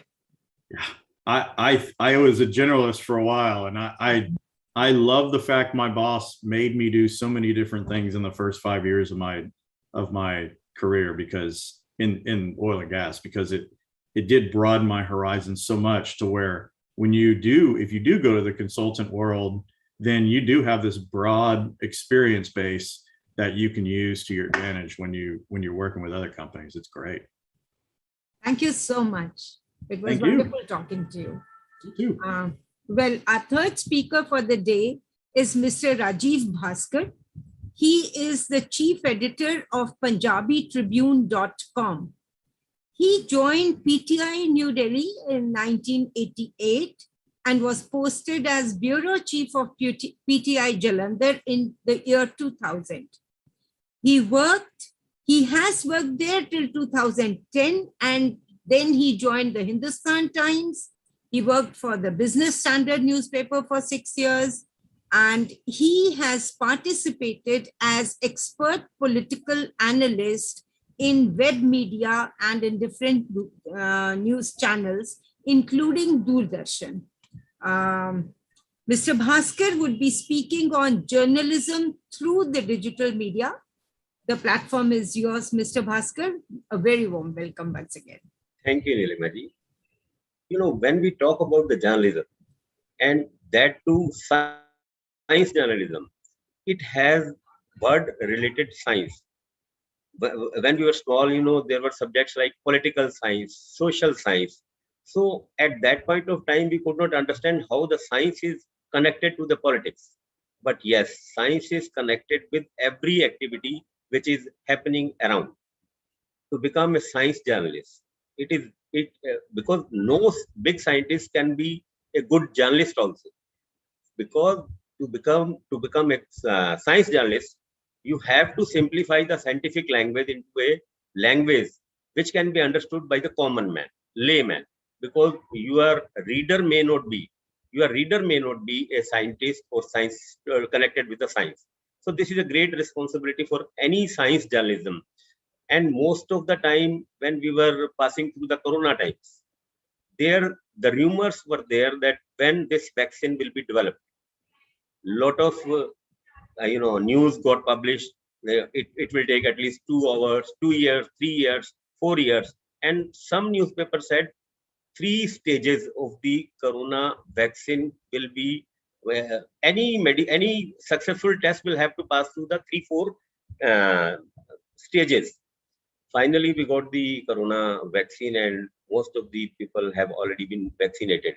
But yes, as far as science journalism is concerned, before the digital era, during the print media time, it was difficult to have the knowledge about the science through the newspapers, because you can get it from the this thing only, dedicated science magazines.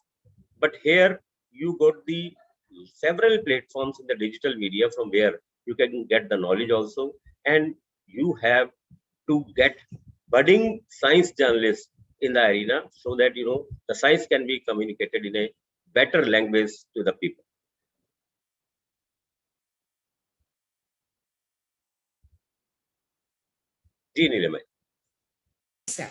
Thank you very much for those wonderful words. Very succinct, very, very meaningful. Well, sir, I would like to ask you something. You have the experience of being a print journalist as well as a digital journalist now. You would agree that newspapers rarely break news stories anymore, because before they can print it, it's already broken on the internet. So by the time the print medium comes to people, comes to the audience, the news is already, within quotes, I would say the news has already become old. Now, as a result, some of the people in journalism are now viewing the advent of digital journalism as the death of journalism. So my question to you is, do you subscribe to this view? One.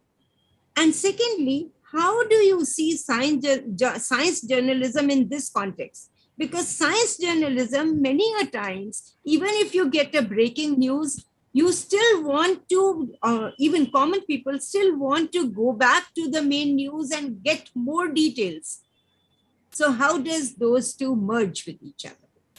You are 100% correct, because once you get the news related to science on your social media, that too from the local social media, you can't believe on that, because to get the more details, you have to refer to the print media.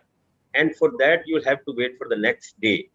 Although most of the newspapers are coming in the e-paper editions also, and most of the newspapers are having their website as well, but still, if you get from the social media, you have to get it reconfirmed.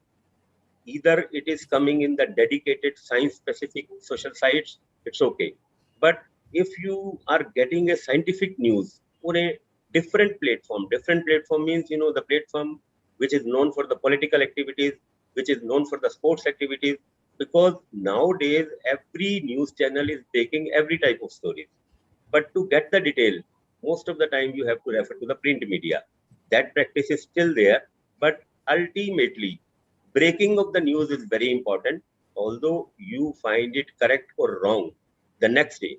Because in science journalism, it is must to understand the scientific development first, then to communicate it in a simplified language to the others. So in this process, sometimes you may interpret it in a wrong language, you may interpret it in a wrong direction. That is a very big responsibility for any science journalist or science journalism. So that is the problem here in the small cities. Like, we are living in Jalandhar. Science journalists, maybe you can get a good science journalist in Delhi or other 4 metros. But as far as the small cities, here, if a journalist is posted, he is supposed to cover everything. And some scientific development is happened here. You have to understand it first, then to communicate to the others. This is a real difficulty which the common journalist faces. But otherwise, it's very interesting development, because in digital media, you get it in a more simplified language, because in the era of YouTube channels, there you can get the scientific development in the multilingual things also. If we are sitting in Punjab, we can have it in Punjabi also, so we can easily understand it. That is the strength of the social media, which has developed and communicated in a better way. Thank you very much. With this, we are through the panel discussion. And Loveleen, I would request you to open it for questions from the audience. I would also request my two keynote speakers to please chip in now. Thank you so much, ma'am. I would like to make an important announcement. The feedback form has been posted in the chat box. E-certificates will only be given to the participants submitting the form. So we request you all to submit the form. Now the platform is open for any questions from our respected dignitaries. You may please raise your hands. We'll unmute you and you may ask the question. I would also like to add here that I would like to welcome Mr. Anurag Kumar, who has joined, and Mr. Manish Tiwari from the Daily Post, who is also with us. Most welcome, both of you, sir. And also we have a representative from the Chennai Science Center. So welcome to you as well.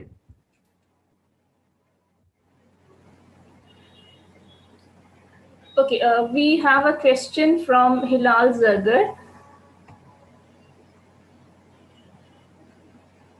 Kindly unmute yourself.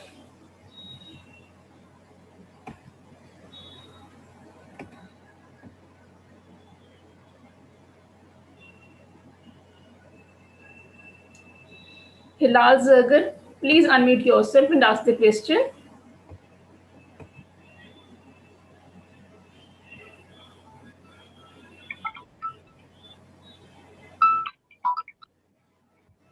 I think he is unable to unmute. You can also send the question in the chat box.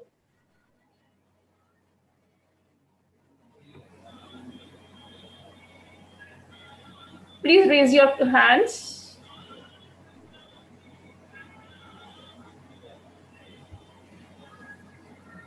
Okay, Ms. Rashmi, kindly unmute yourself. Yes, Ms. Rashmi. Well, a very good evening to all. There's one question which is related to, of course, mass media. Mass media is a commercial product, we all know, and so it must capture attention and sell. and also must spark some debate and emotion in its audiences to maintain interest. But how do we, do this when we are to share scientific truths and knowledge to the rural areas of India? Because this is one big problem that we have seen in COVID, that it is very difficult to send messages to the rural India to make them understand about the scientific truths and knowledge related to the disease. Thank you so much.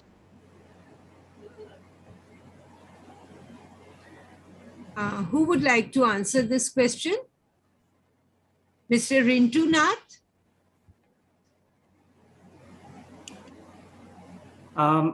I'm afraid I didn't understand the question properly. So if you, Loveleen, if you can just tell me.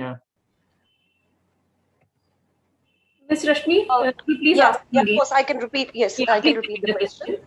Well, we all know that it's very difficult to convey the scientific truths and knowledge to the rural India. And so it is important that we must try to bridge this gap between the scientific truths and knowledge that we are to share with rural India. And we've seen that there is a big gap which we need to cover, because the people in the rural India have not been able to understand what COVID is. And it was very difficult for the government and the agencies which were working to make them understand what it means and how to protect themselves from COVID. What is this viral disease? So how do we bridge this gap between making them understand what are scientific truths and knowledge to the rural India? Okay, first let me tell that scientific understanding, knowledge and communication is independent on whether it's a rural or urban or the gender. It is same, number one. Number two is what is lagging is actually the rural India, what you're saying, they may not have the access to information. So for accessing information, there are different, social media, there may be electronic media, digital media, print media. So what's important that if the information is important, for example, as you have given that information like COVID vaccines, it has to be, you have to rope in through all possible media to reach out people so that, you have the target audience, who are your people who would be listening through which mode. And accordingly, you have to prepare the information. And most important to this is to make it with the language they understand. So it's all the languages you have to, for especially India, we have 19 Indian languages. So if you can make that, information available to those languages, local languages, and you try to penetrate through different media like print, digital, social, and electronic media, then definitely you'll be able to reach them. Yeah. Thank you so much. Mr. Bhaskar, your views on this?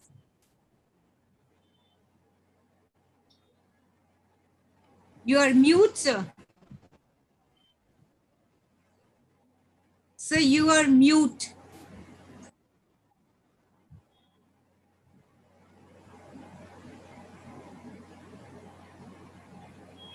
Sir, kindly unmute yourself.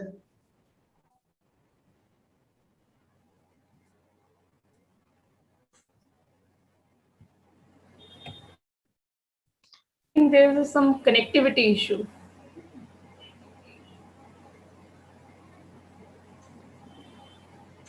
Is it coming? Can Yes, you hear now me? it is coming.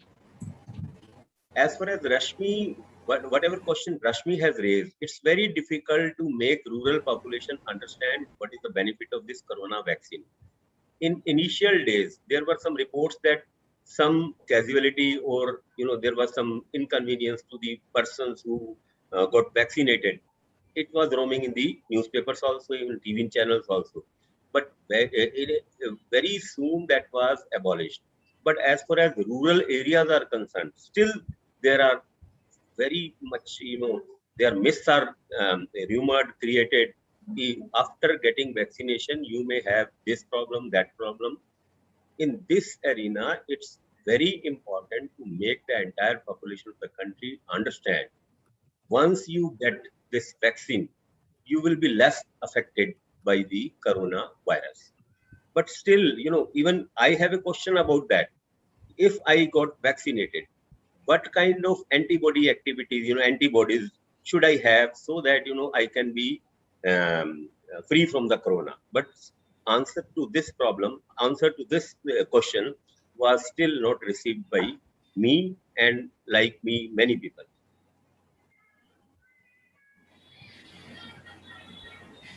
So does it satisfy you, Rashmiji? Ritesh, और general feedback from the link दोनों जगह द्वारा post कर दूं. Sheeraj, you are unmuted. Any other question? No, ma'am. So I have a question for Catherine. Catherine, you have very succinctly brought out how science communication is effective and how it can effectively place public interest in the heart of how and what of science knowledge. You have also raised a very important point of the issue of fake news. And what Mr. Bhaskar was saying just now is quite similar to that. So as a communicator, I would like to ask you, how can you overcome this, or how can you overcome fake news in whatever you are communicating? Any thoughts on that? Sure, no, that's a great question. And I'm sure that's one that many communicators, especially those on social media platforms, which are more prone to misinformation and fake news, are asking themselves.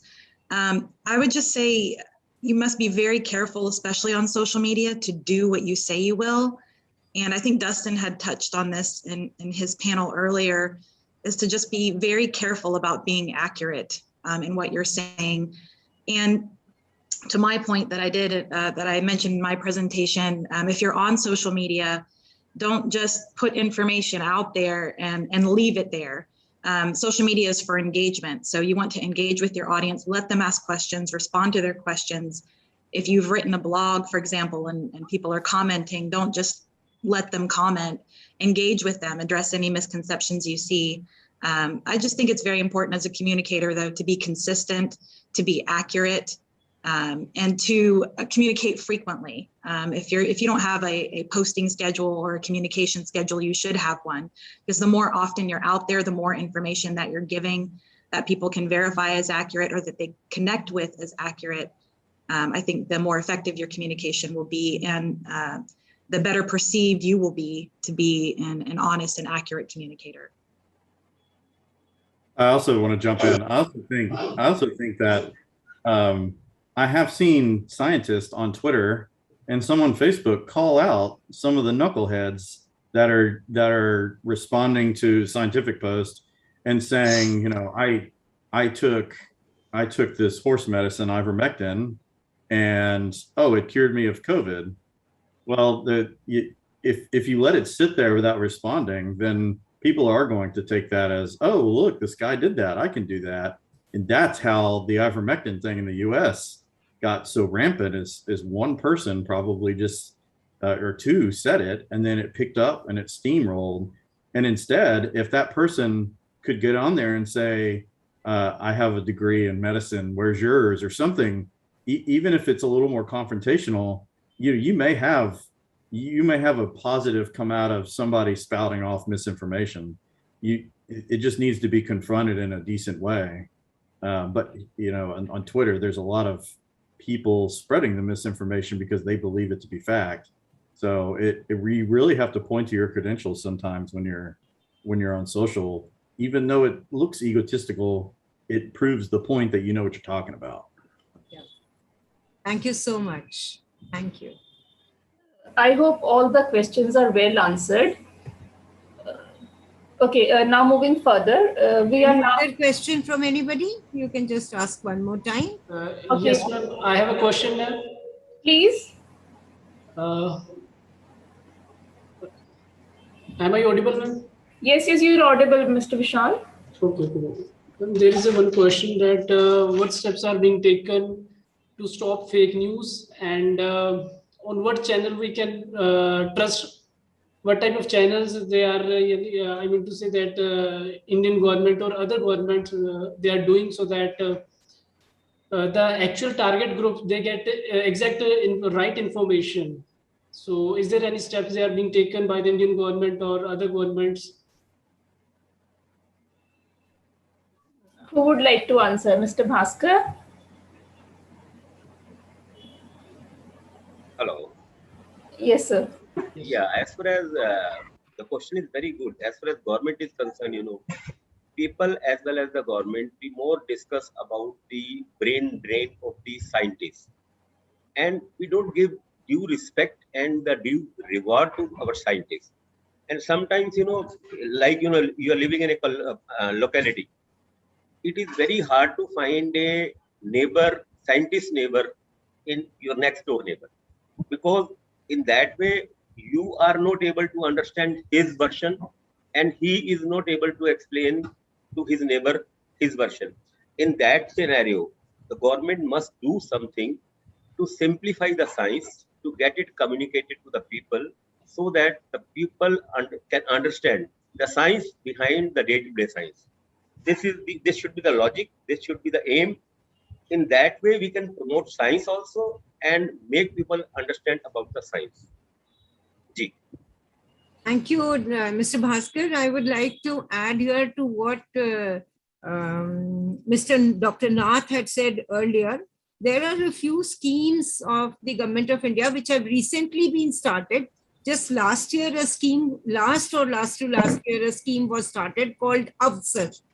And the Avsar scheme is a scheme to motivate scientists to write about their scientific stories in a simplified manner, in a way people can understand. And here, the scientists who are willing to write these stories also get mentorship. They get a fellowship and they are also mentored by experts. So we hope that such stories would be simpler to understand. And one more thing I would like to add here, yes, and that is that for any journalist who wants to become a science journalist, he should definitely go and visit certain science museums, because in all the science museums, including the Science City, which is organizing this program, there are a lot of exhibits and a lot of science which is explained in the simplest of terms, so that a common man, a layman, can understand science. And in fact, there are a number of exhibits which are interactive. So you can do or you can see and understand. So I think that could be a step which could lead to better science communication. I could see a hand raised, Mr. Bali. Yes, ma'am, but I cannot see him anywhere now. Mr. Bali, are you there? While I was speaking, I saw a hand raised, so I thought. I think he has left. He's not there. Okay. So any other question, please raise your hand. No raised hands. We have already overshot our time. Yeah. Yes, there is a question from iPhone. Could you please unmute yourself? Yes, I'm audible? Yes, sir, you're audible. Okay, I just want to intervene in the Vishal. Mr. Vishal asked the question about the authenticity of news. Since there are so many channels, so how to get the authentic news?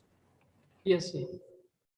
So in that case, Vishal, you can always depend upon government media, that is All India Radio and Doordarshan.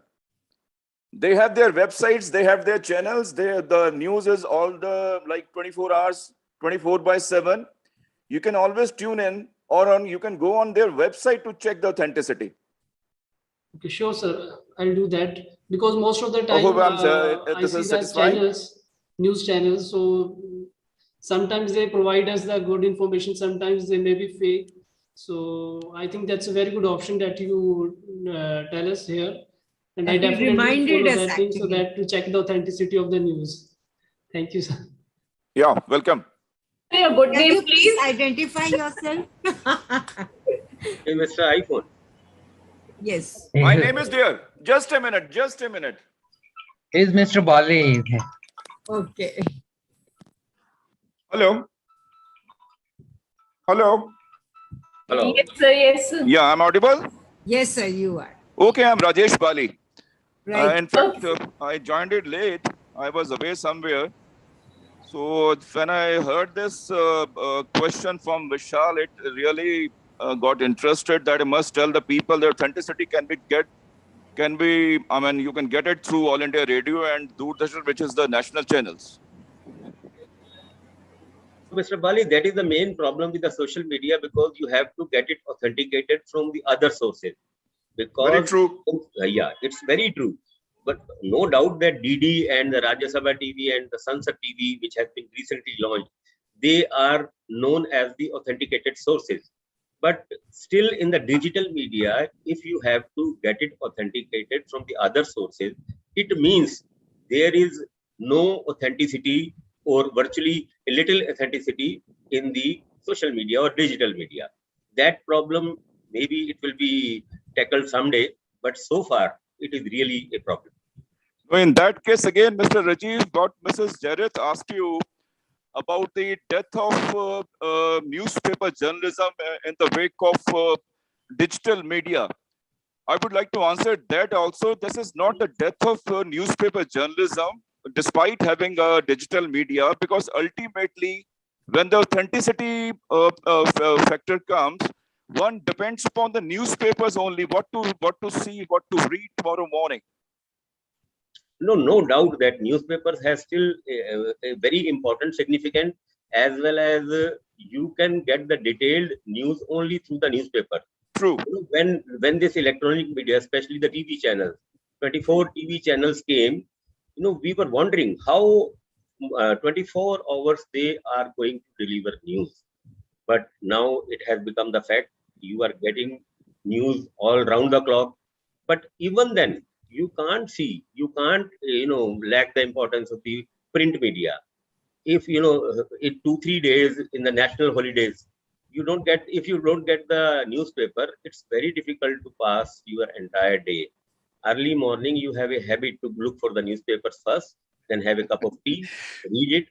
Rajeev, that is very much true, especially for journalists like you, who depend upon newspapers for early morning reading to get themselves refreshed, besides having a cup of tea. So that's very much true in your case and other journalists also. But for a layman, I think they can always check in on the websites or with the news channels, especially those which they feel they are those channels which, according to them, are authenticated. Even news agencies like PTI, you were there in PTI, like ANI, like BBC, like UNI. So there are so many channels, other channels from where you can get the news online. Anyways, thank you. No, Mr. Bali, in most of the times, you get the news from these sources. But to get news from these sources, you'll have to go to the particular site. In today's digital media, you get the news on your mobile, and the authenticity of the news which you are getting on your mobile, that too from the local media, it's very difficult to make believe on that, and you have to double check the authenticity of that. That's very true. I agree with you, Rajeev. I agree with you. In that case, I'm totally agree with you that you have to double check on the news which is on the social media. You cannot quote that news to anybody else. That's true. That's true. Yeah. Thank you. Thank you, Mrs. Jareth. Thank you, Mr. Bali, for the lovely intervention, and thank you very much for joining us. Thank you so much. My pleasure. And I've just now got a message from Mr. Nakul Parashar that his meeting is still ongoing and probably he will not be able to join. So he has sent his best wishes and he has sent his apologies to the audience. So I think it's time that we wind up the program. So the platform is yours, lovely. Yes, ma'am. Thank you. Okay, moving further, we are now going to announce the result of the essay writing competition organized as a part of ongoing celebrations of the 75th Independence Day. The competition was organized on the topic Swatantrata Ka Amrit Mahotsav, India at 75 years of independence. I'm glad to announce that we had received more than 200 entries from Pan India.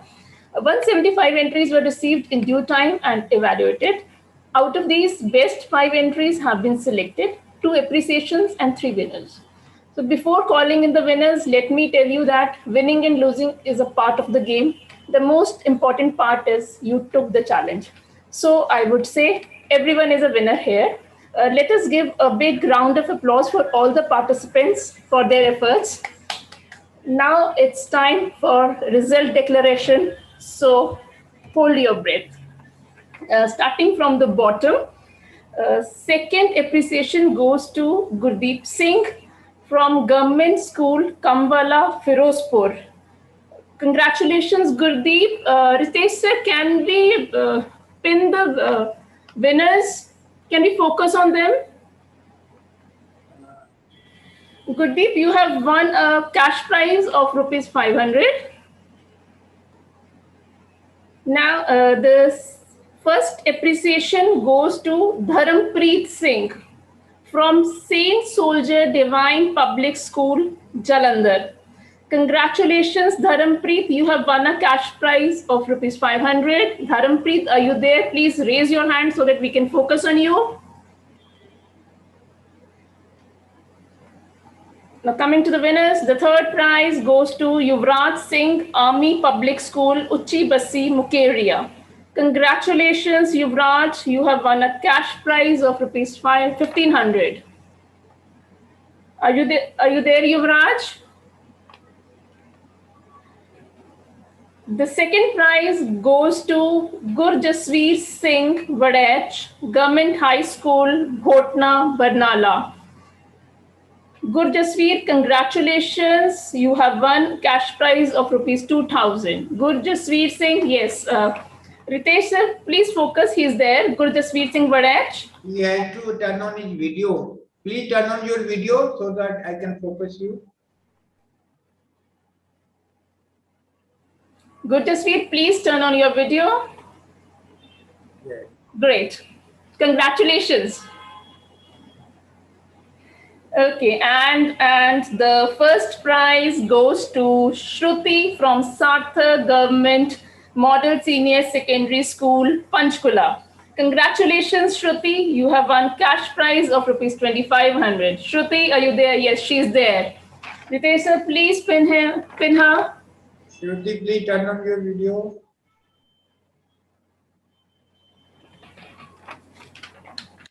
Congratulations, Shruti. Congratulations, everybody. A big round of applause for all of you. And let me tell all of you that these prizes have been sponsored by Vigyan Prasad. Okay. Now I would request Mr. Shiraj Batish to propose vote of thanks. Sir, please. Thanks, Loveleen ma'am. And it's a great honor to place a vote of thanks to the luminary speakers and the panelists and the audience. First of all, I would like to thank Vigyan Prasad for collaborating with us to organize this international webinar on science journalism from print to screen. I'm thankful to Dr. Nakul Prashar. It's unfortunate that he couldn't join today our webinar due to his exigency at there. I am very much grateful to our ever sporting Dr. Rintu Nath, who is always eager to guide and help us in organizing like these activities regarding science dissemination. Sir, thanks for providing a wonderful talk on very much raising the issues of challenges and opportunities for the journalists and the budding journalists. And specifically during this scenario of the unverifiable scientific information is being spread through various means of social media. And highlighting your how the science communication can help in achieving the sustainable development goals. How are they related? This has been a very good informative talk from you, sir. I'm very much thankful to you. I would all like to thank the speakers from the other side of the world who have taken the trouble of joining us with us at very odd time of their early morning. I'm very much grateful to Miss Catherine Tuchelli for talk on the spot at topic of science communication or journal communication through digital media, which has become one of the most effective way to get in touch with each other. And how to be effective communicator, the the ways, the methods which have you told us, and which things we have to keep in mind while to become a good communicator. I think it will be very much helpful to all of our audience and the coming journalists who are in the colleges and learning. Thanks a lot, ma'am. I'm heartily thankful to Mr. Dustin Wenzel to agree to be one of our panelists and provide insight into the transformation of communication media from print to screen, and plus also highlighting the evolution of itself of the digital media. And the information provided by you will definitely provide a new angle of communication in the digital world and mass communication to our audience and participants in this webinar. Thank you very much. And we are really feel sorry to disturb you at earlier, but has been a very much, we have been very much fortunate to have you and to have this pleasurable talk from you, sir. I'm also very much thankful to our panelists from our neighboring country, Bangladesh, Ms. Naila Yasmin, for providing an interesting and motivating views how to use ICT skills for the development of the common people. And as in her presentation, she has shown how impactful it has been done in a Bangladesh. So some of the things we can adopt from there. Thank you very much, ma'am. My heartfelt thanks to Mr. Bhaskar agreeing to be our panelist on very short notice and really providing an insight into the actual practicalities of this digital journalism and what is actually happening in the country and what are the challenges are being faced. Thanks a lot, sir. My thanks will not be complete until I thank our worthy Director General, Dr. Nilima Jairath, who is always encouraging us and guiding us as a leader in a two-spirit in organizing such events. And I'm really grateful to ma'am for identifying and inviting such learned eminent speakers and panelists to make this as a really learnable webinar to us. Thanks a lot, ma'am. As you know, we have organized an essay competition, India at 75 years of independence. I would like to congratulate all the winners and all the participants and thankful to their teachers who had helped us in organizing a successful competition. And I would like to place my sincere thanks to the jury who have burned mid or lamp to evaluate these essays, Dr. Such from Punjabi University, and my sincere thanks to him. Thanks a lot. Now I would like to also thank our patients, audience, and participants for to be here with us and making it a wonderful and learning session.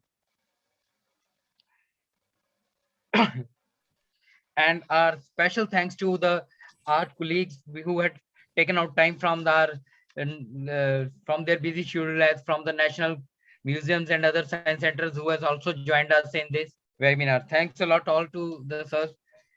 And I will again request the participants to send their feedback forms, which will help us in making other events to improve our other events, other webinars which we organize. At last but not least, I am thankful to my colleagues, especially our Dr. Sir, Dr. Grover, Mr. Ritesh, Dr. Lavleen Brad, who has taken a lot of pains to make this event, Ashni, Kanika, Manpreet, Nitin, and other staff members and the media persons. Thank you very much. I had a very long list, but I know it's the time now. I have to cut short on, so I had done it in a very quick manner, and I'm really thankful to have. Our pleasure, sir. So thank you, everyone.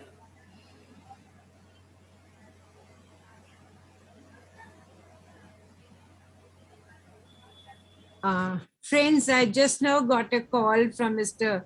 Nakul Parashar that he has just got out of the meeting, and I had to tell him that we have just concluded.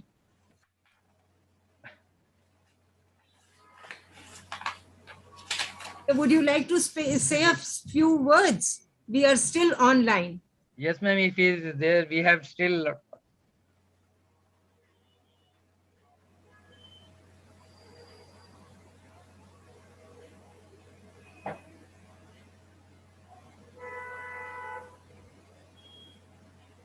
Ma'am, is he joining?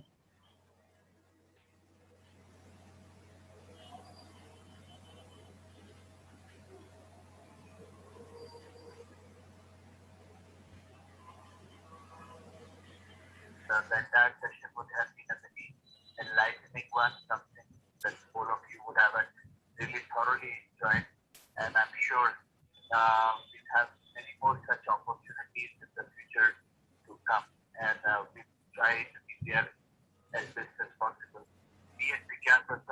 are committed to work closely with Gujarat Science City and under the leadership of Dr. Maji, and we hope to do much more in the days to come. With this, I know it's been a long session for all of you. We would certainly try to meet with you as best as we can. So not much at this moment say or conclude, but I wish all of you all the best. Please stay safe. Thank you so much. Thank you so much, sir. Thank you very much indeed. Thank you, sir. Thank you so much, sir. And so at last we could hear his words. And once again, from my side, I thank each one of you to be here, to speak, to be here as speakers and as audiences. Thank you very much, everybody. Have a very good evening, India and Bangladesh, and a very good day and in the US. Goodbye. Bye-bye. Namaste. Thank you, ma'am.